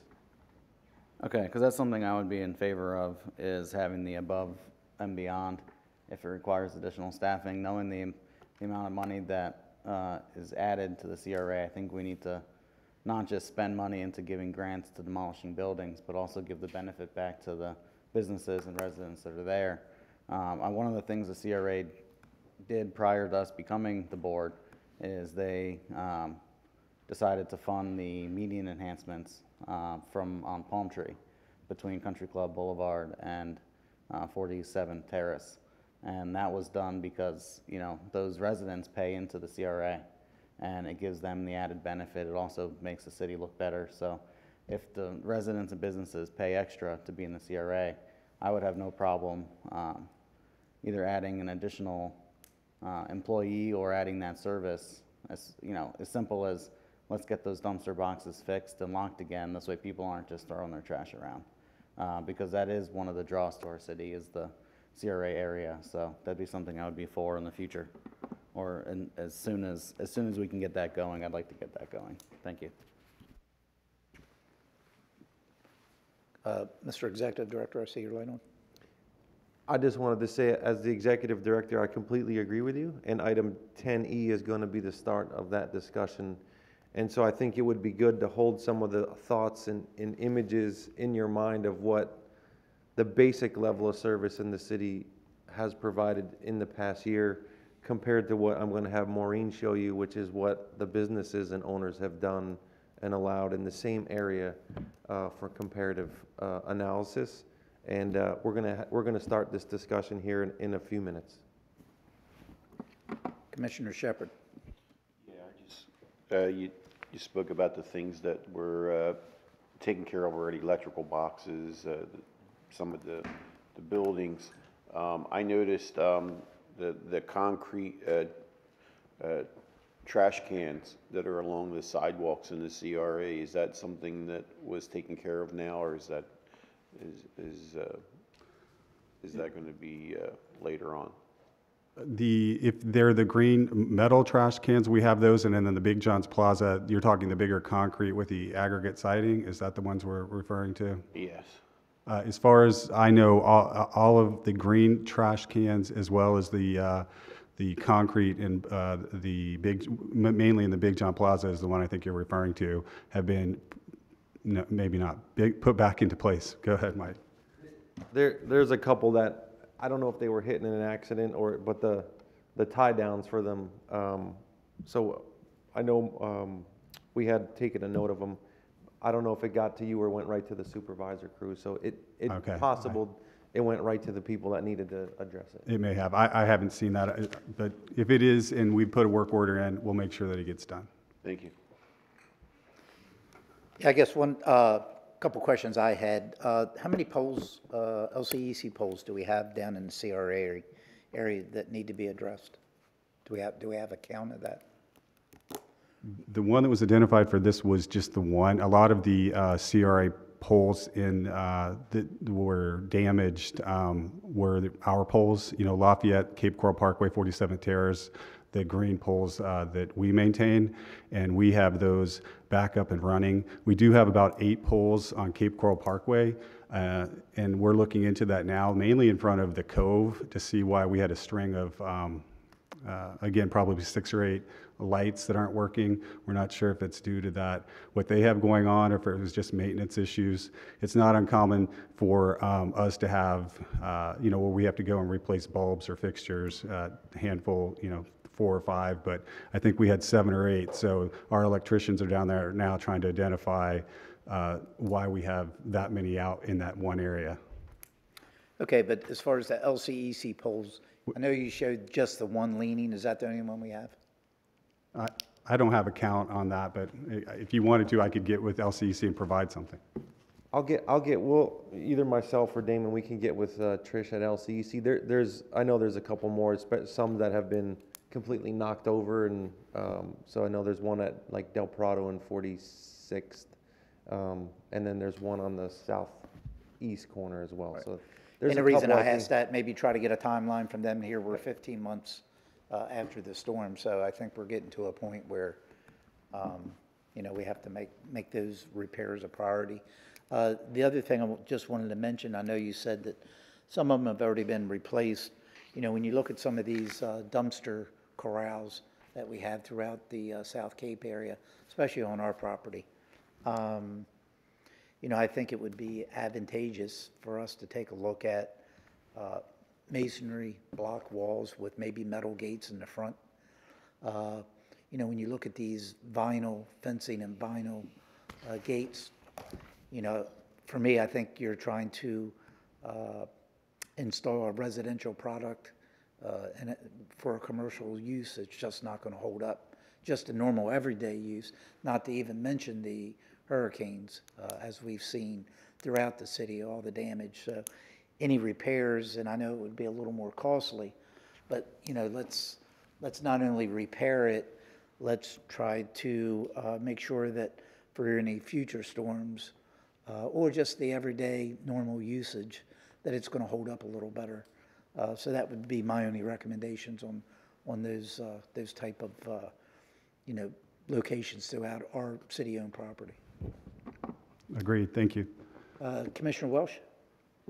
Yeah, to somewhat answer your LCEC question, I know that I've seen 3 crews down in the CRA over the past 2 weeks replacing poles. So if they only have this one, I'm pretty sure they're getting close because, like I said, on 46 Terrace, I've seen 2 crews working, replacing even the wooden poles, and I've seen a crew even on the other side, on like Lafayette area, working to repair. So Okay. I think the news we get back for that is going to be positive, that they should be done in that area pretty soon.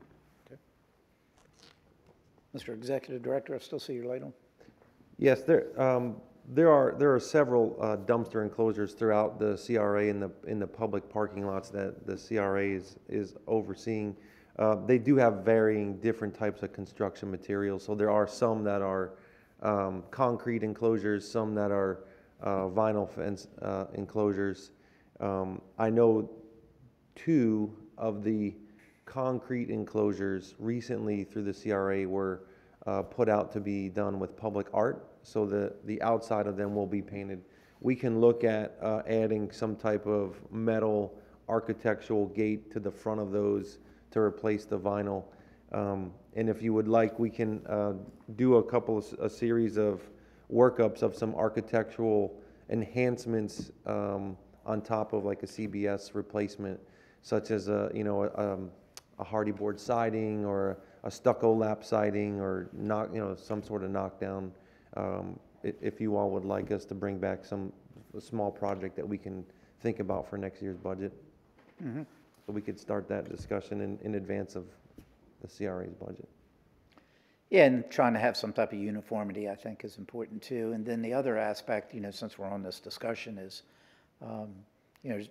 many businesses down there are obligated to meet this requirement when they have a permit for either new construction or remodel, to make sure that they have a dumpster enclosure. And as you're well aware, if you drive down there, throughout the CRA area, there are areas where you just have dumpsters and no enclosures.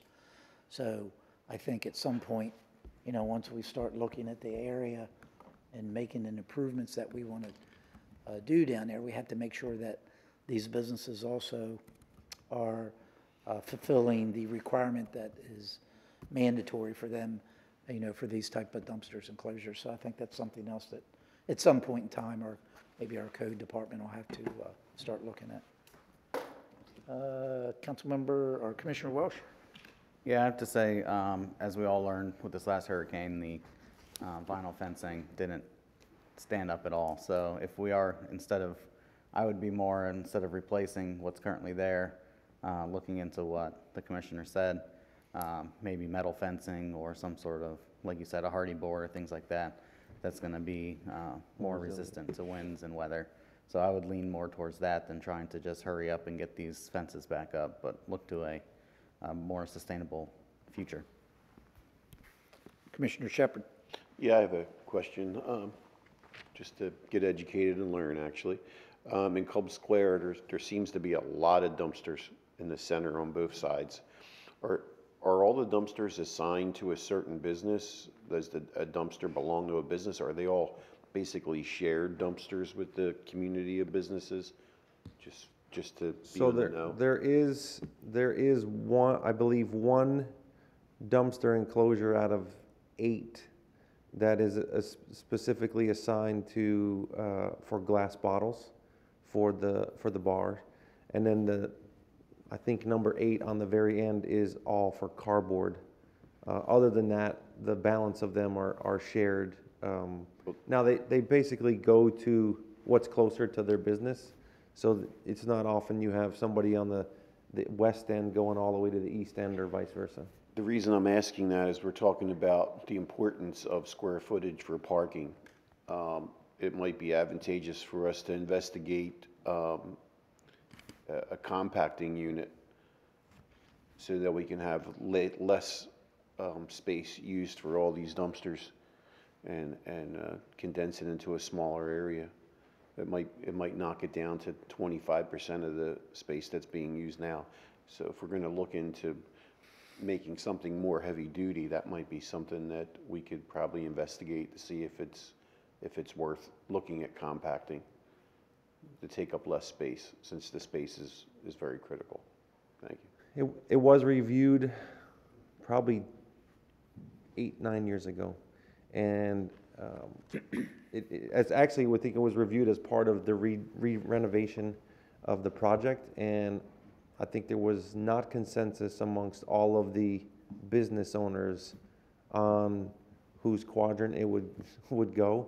Plus, there was significant electrical load requirements that was going to make it, well, at least at the time, was cost prohibitive to move forward with. And the only reason I bring that up is as a citizen, that even though I live in another district and I don't live in the CRA, when I go there, it just seems to be like a big eyesore.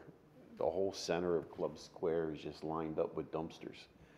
To me, it's just not attractive. So any way to condense it or construct it in a stronger, better fashion, like the mayor quoted,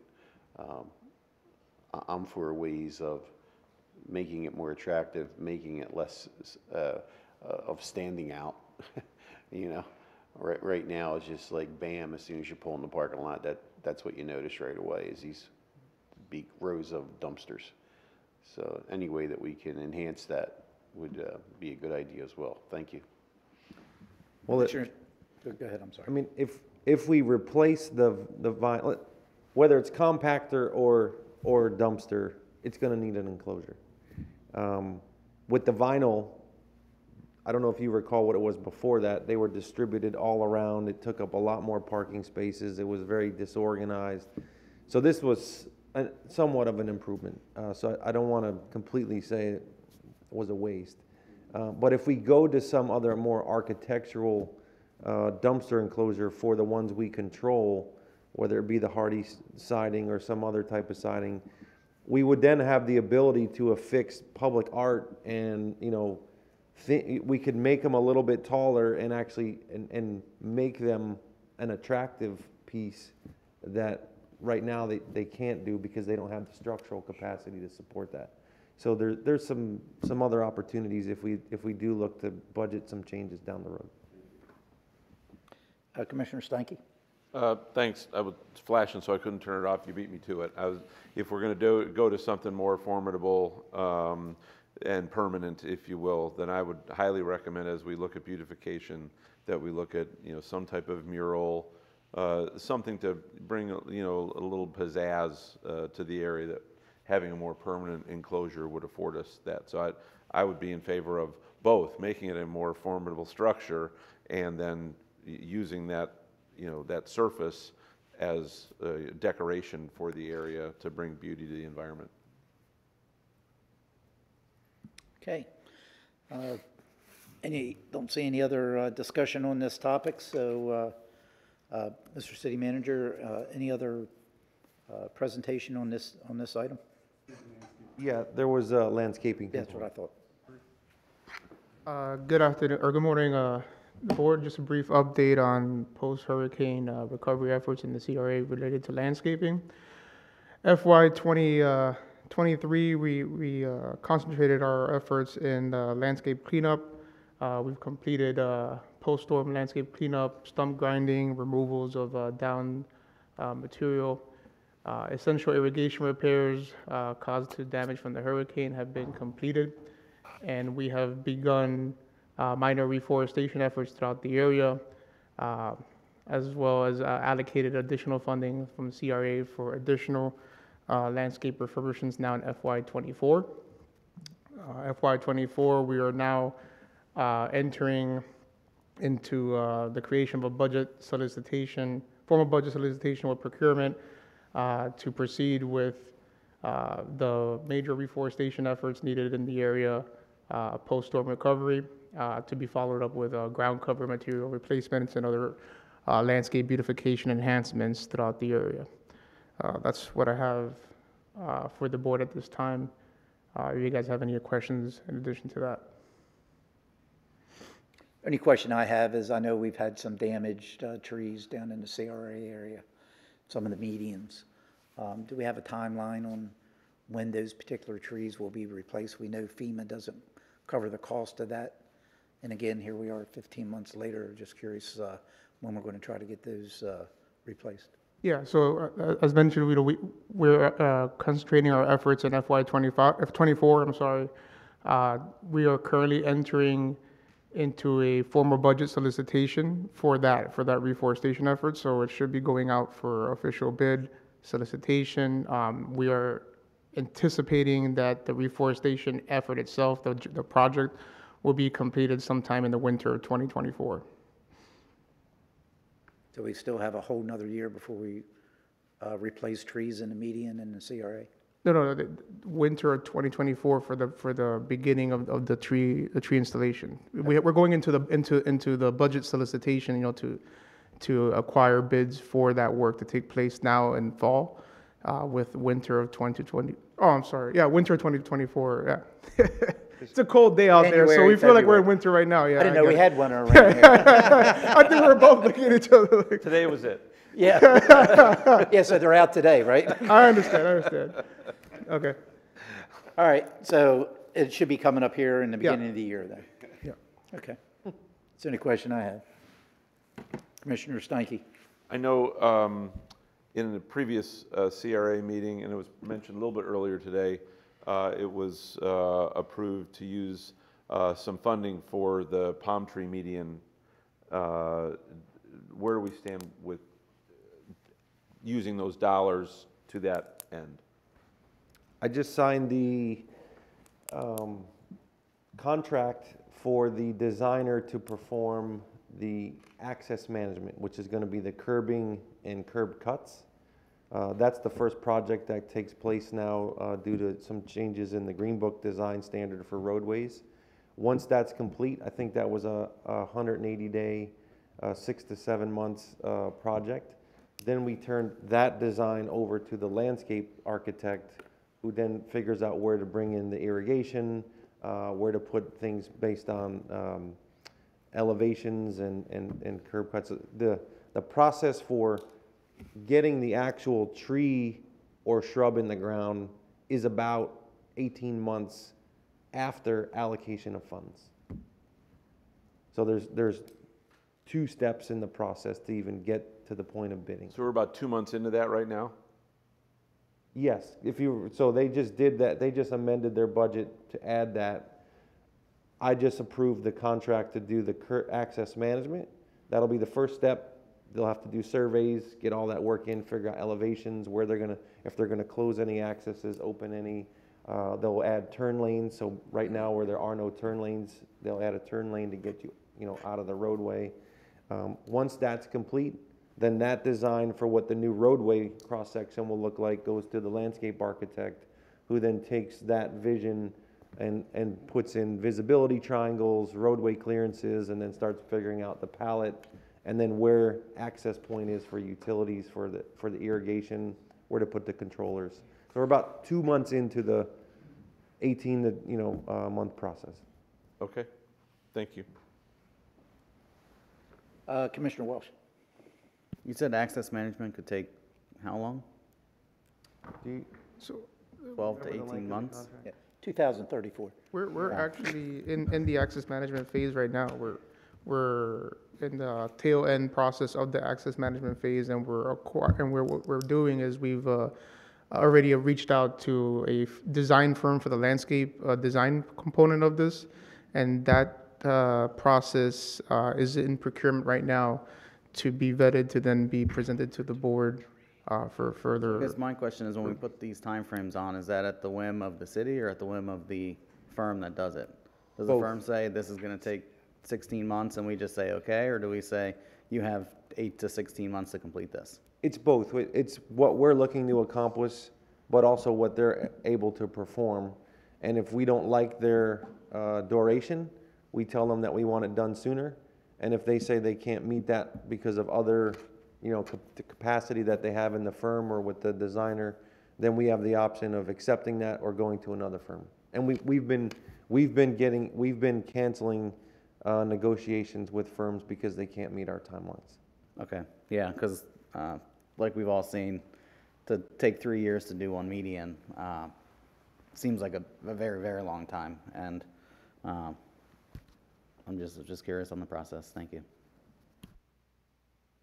And is this a landscape architect design individual? Is that who does this particular? The type of access work? management is a traffic engineer. Traffic engineer. Mhm. And I guess we don't have anyone in-house that can do that, or it's just time restraints that we have? We do not have one on city staff at the moment. We lost our traffic engineer about 8 months ago. And solicitations to hire a traffic engineer have resulted in either no applicants or applicants seeking north of $200,000. I mean, it's a very specialized, it's like a brain surgeon or a neurosurgeon, and the market right now is just on fire for them. And so what we've actually shifted to do, we've been discussing more recently on the city side, is just outsourcing it to a firm till we can find somebody willing to either train up from inside, an engineer in staff to become a traffic engineer to go take a PTOE test, or to just hire somebody at a more reasonable market rate. Okay. Any other discussions on this item? Is that the last item of discussion under this heading, Mr. Executive Director? That is. Okay. All right, let's move on to item 9E, which is enhanced groundkeeping and property maintenance. Mr. Executive Director? Yes, just thank you, Commissioner Gunther. Just a quick history on this item. So prior to the Great Recession, the CRA did fund, as Commissioner Welch had mentioned, there were 3 positions funded by the CRA to exceed the city's level of service. One of those positions was a code enforcement officer, and the other 2 positions were groundskeepers or laborers and an equipment operator. My recommendation right now is to begin a discussion, and I'm going to request that we amend the budget to include bringing that back to the CRA. I have some pictures. I don't know if Mo's got them ready. I want to show you in a recent tour driving around down there what we are focused on several different aspects of redevelopment in the CRA and elimination of slum and blight. And so let me say there are new construction activities like Bimini West. And so we are actively recruiting and entering into TIF reimbursements and rebates to get new construction that will continue to revive and bring this area forward. We are focusing on, we have grant programs now for demolitions to take down old blighted structures, and so we've allocated money to do that. We have enacted a Breaking Barriers to Business program where we are helping existing businesses renovate and expand upon their current businesses with whether it's outdoor dining or public parking lots. And so one of the places that we have left, from new construction to redevelopment and expansion to raising old structures, is basically operations and maintenance. And so to get the full picture and attack all of the areas of slum and blight, my recommendation is that we bring back a dedicated code officer and 2 grounds maintenance people that will be dedicated to the CRA.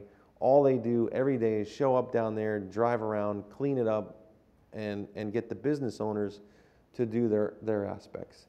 So here are 2 examples. One is of a sidewalk that is completely overgrown.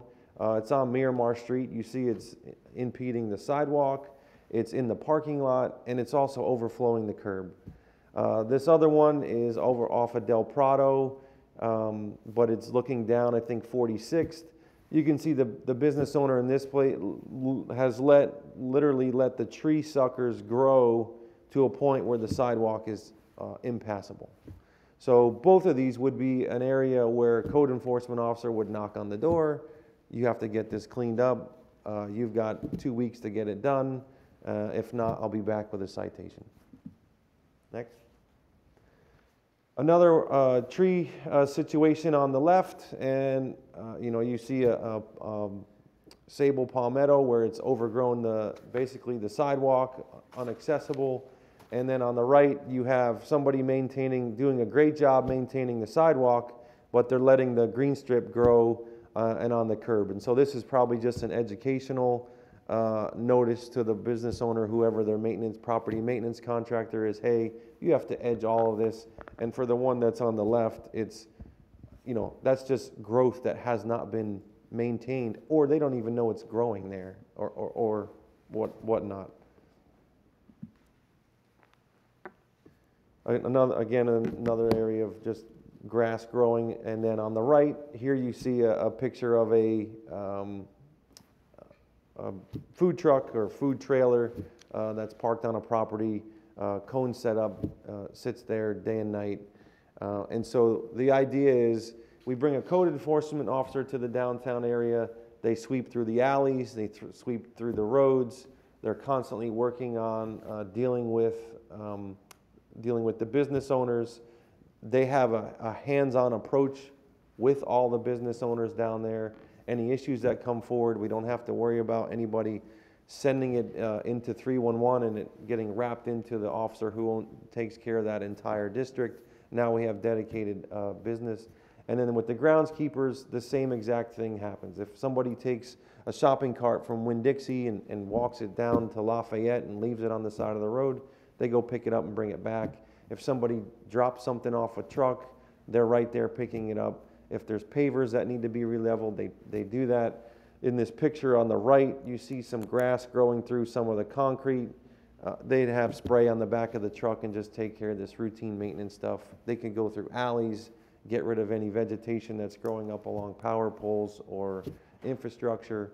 And so the idea is, as we're dedicating all different types of CRA or CRA funding to different types of development and redevelopment, the whole goal of the CRA is to eliminate slum and blight.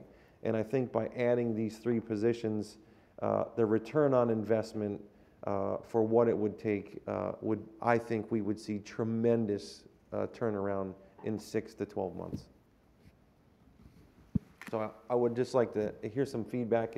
If you agree, I'll work with the finance director for the CRA, who also happens to be the finance director for the city, to prepare a budget amendment to begin the positions. And what I'd like to do is we could even start on 1/1 and have the budget amendment to follow.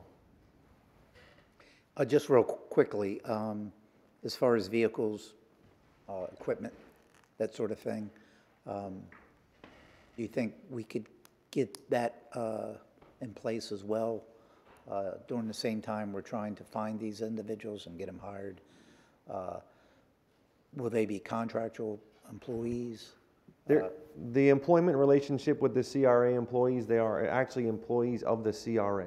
They are on a contractual basis with the employer as the CRA. They are not city employees. They do have benefits, but they're not in the same benefit and pension plan as city employees. They have their own package. Okay. Vehicles will be able to. So what we try to do, the CRA tries to work with the city to see if there's any vehicles that are going to auction. And so what they'll do is basically buy that resale value or that auction value and pull it over. The decals will get stripped, and then they basically we'll try to roll them into the CRA for use there.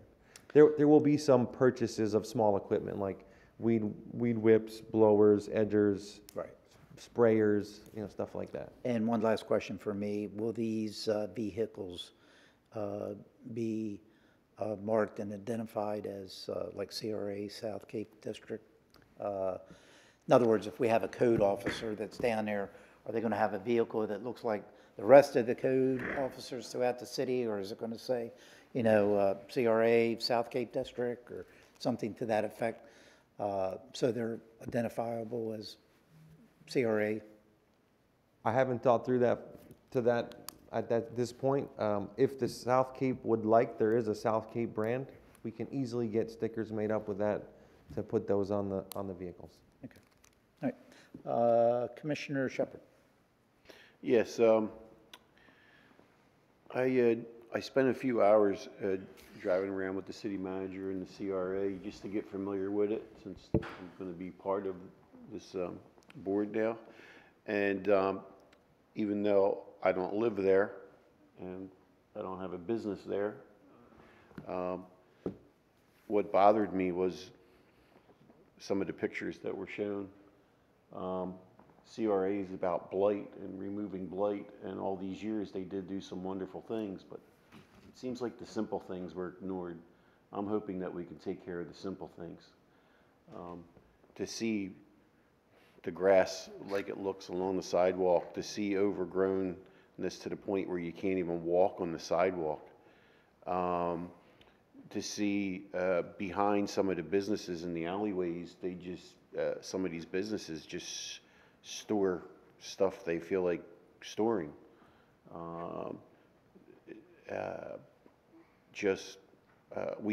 There was even a panel truck in an alleyway that the registration was over 10 years old.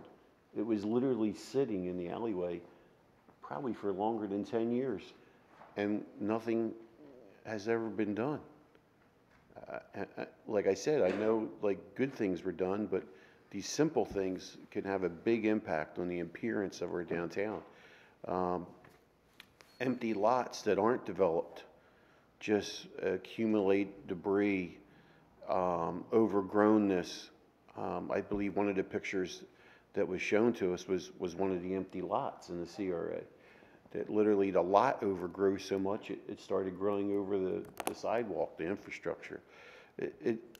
To me, it's not appealing, and it doesn't help or influence people to come to the CRA and to patronize the businesses. I know it's going to take some time to develop what we just spoke about, having officers and things like that go down there. I think it would be a good idea if our communications, if we sent letters to all the landowners and business owners in the CRA and just tell them what our goals are,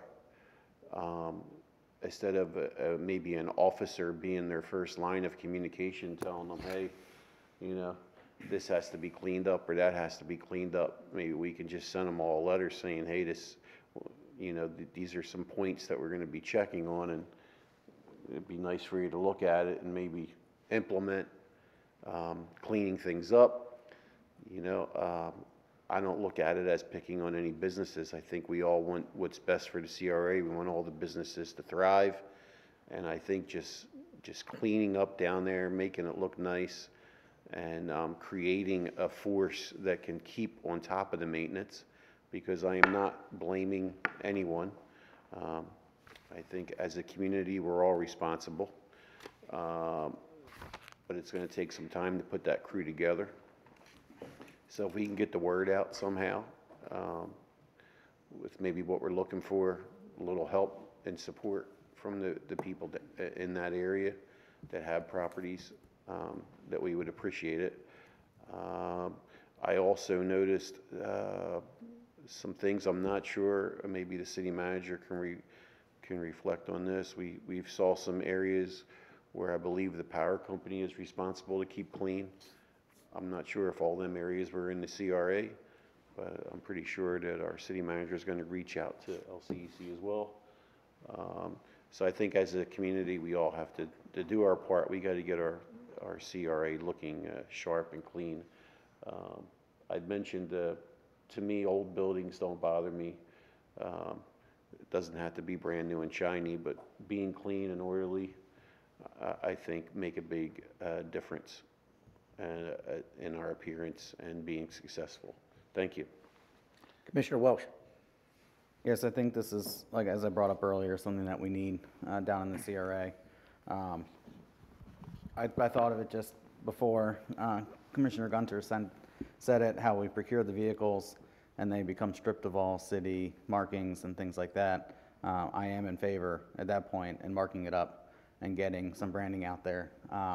As a business owner in the CRA, we know our taxes are what funds it. So being able to see what is actually being spent and funded by having that lettering on the vehicle. I know when we remarked all the code compliant trucks with the new design, all of a sudden they were visible again. So I think part of what would help this project of looking better and cleaning up, having that visibility, marking on the trucks would be great. I'm going to take it one step further too. As you all know, I have a printing and a sign background and a business in the CRA. Technically, I can't be used by the city for anything like that, but for someone who's going to be lettering those vehicles or bringing that graphic forward, I know of 4 other businesses within the CRA that can do that job. So I know the city has different procurement ways in becoming a vendor. I don't know if the CRA has things like that, or if this board can direct that when we go out for bid on anything that's produced for the CRA, we try to use businesses or local companies within that district that are paying that extra tax to be the ones that do it. This way they have a little more pride. And hey, you know, those street banners, they were done by this company right down the road. Not they were ordered from a place in Tampa or ordered from a place in Miami and shipped in. I think that's what I believe a true CRA is redeveloping an area. So I don't know if we as a board can set that, or that can just be given to you as a direction. So those are some of my thoughts. Thank you. Yeah, I think when you look at, if you look at the CRA area, and I'm a firm believer, once you set the expectation of what you're trying to achieve, what your goal is, a lot of the other, I guess a lot of the other questions will be answered, how we're going to get there. And, you know, I know I've said this before, if you don't have a change in the approach, you're never going to have a change in the result. And I think now's the time to have a change in the approach and set that expectation. You know, many of us have been here a long time. Look what downtown Fort Myers used to look like. Go look at it now. And the reason being is because they had a change in approach, and they set that expectation higher. So I think that's what we need to do throughout the city, not only the CRA, but we're talking CRA today. I think that's what we have to do. You know, we have a change in the board now. I think we need to have a change in the approach and try to make the CRA something special. I think it could be a gem.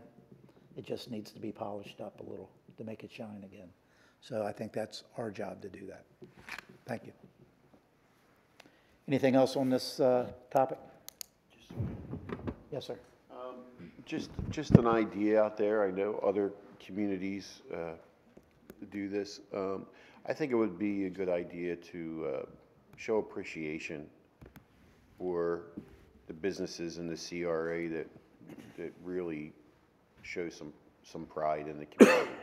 And I mean, like giving awards to yearly, you know, having contests for the nicest landscape business or the most attractive or cleanliness, or, you know, create a little competition on trying to stand out as a business, you know, show value, somehow for us to show value in that investment. I believe what happens is you have to start the trend. And I believe what happens, I'll just put it out there. You know, business doesn't mow the empty lot they own next to their business, and they haven't done it for a while. The neighbor doesn't bother doing his because he says, why should I do it when they don't do it? I think we got to change that whole way of thinking and show appreciation as a city for stepping out and doing something special with your business, whether it be making it look attractive, it always being clean and orderly, you know, maybe even though their landscaping might be bare minimum, but that it's always sharp and clean, you know, things like that. I'd be all for coming up with any ideas to show recognition for the different businesses and owners in that area that step up to the plate. That's it. Thank you. Mr. Executive Director. Yeah, I only got 3 affirmative yeses, so I just want to make sure that there's no dissent. And we're going to try to get this implemented in the first of the year. Yes, thank you. All right. All right, move on to item 10. 10A is update on community redevelopment specialists and trade specialist positions.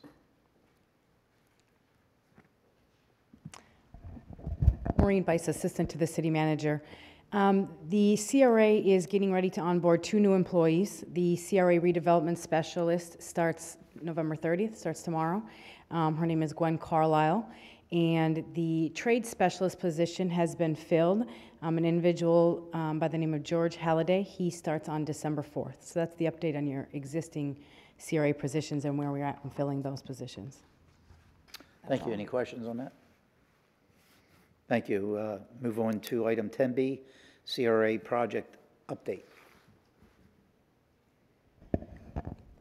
Again, Maureen Bice, Assistant to the City Manager. I've provided a report to all of you. My plan was to go through the report. I know it's been a long meeting. If you'd like, I can go through that report of the projects, or if you'd like, you can ask questions about that report. It's a new report that you just received.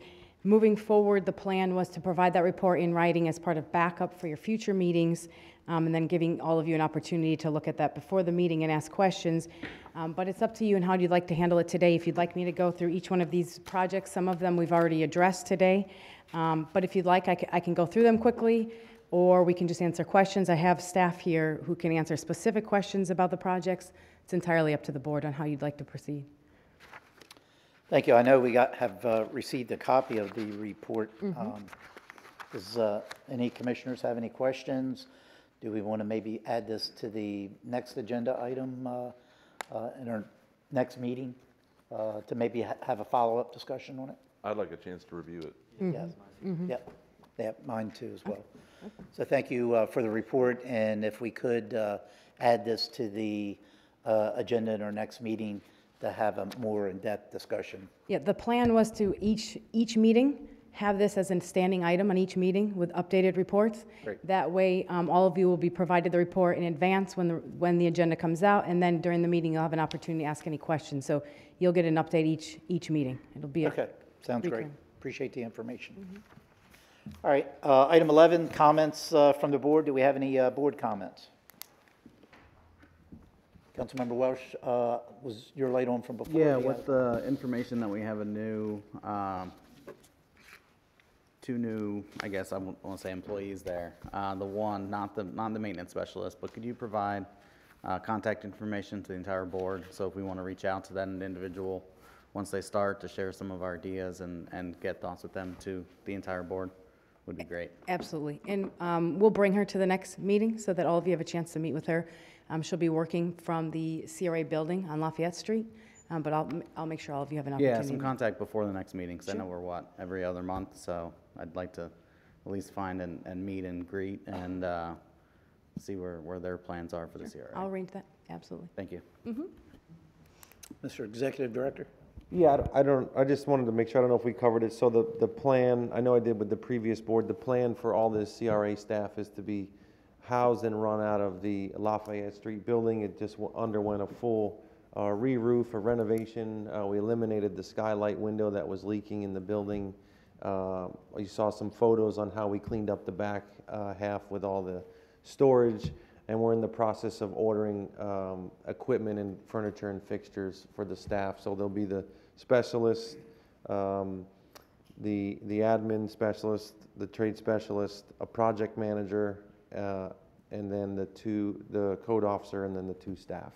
So the whole complement of the CRA staff will be reporting at that building and just every day live, eat, and breathe the CRA.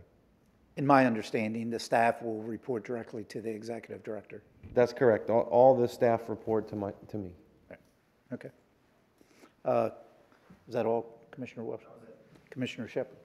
I think you just answered the question that I had, Mayor. I wanted to know how to conduct myself on this board when it comes, like I heard a council member ask for phone numbers and contacts of employees for the CRA. I just wanted to know the proper way that we conduct ourselves. Like, we don't personally give orders to these people and things like that. I just want to make sure you educate us. It's basically the same way of operating as the city council. Just If there's anything different. Council Yeah, by ordinance. Yep, very similar. You know, the City Council does with the rest of the staff will do the same. I'm certain, and correct me if I'm wrong, Mr. Executive Director, we're a policy body. The day-to-day operations you handle.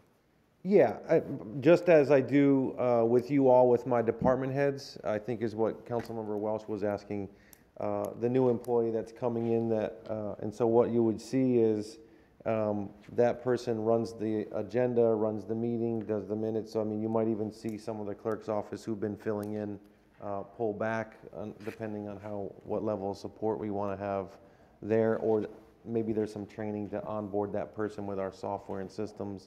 But I would make the staff of the CRA available to you all just like I do department heads, so that if there is projects or things going on and I'm busy, you can contact them and say, hey, you know, what's going on with this project over here, and you can get an update right away, and they would just update me. Okay, any other comments by the board? Seeing none, Mr. Executive Director, you have anything before I move on to item 12? I do not, thank you. Okay, time and place of the future meeting by the motion that was approved earlier in today's meeting. The next meeting is Wednesday, January 17th, 2024 for the Community Redevelopment Agency Commission here in council chambers. Do I have a motion to adjourn? Motion to adjourn. All in favor say aye. Aye. Any opposed? Motion adjourned.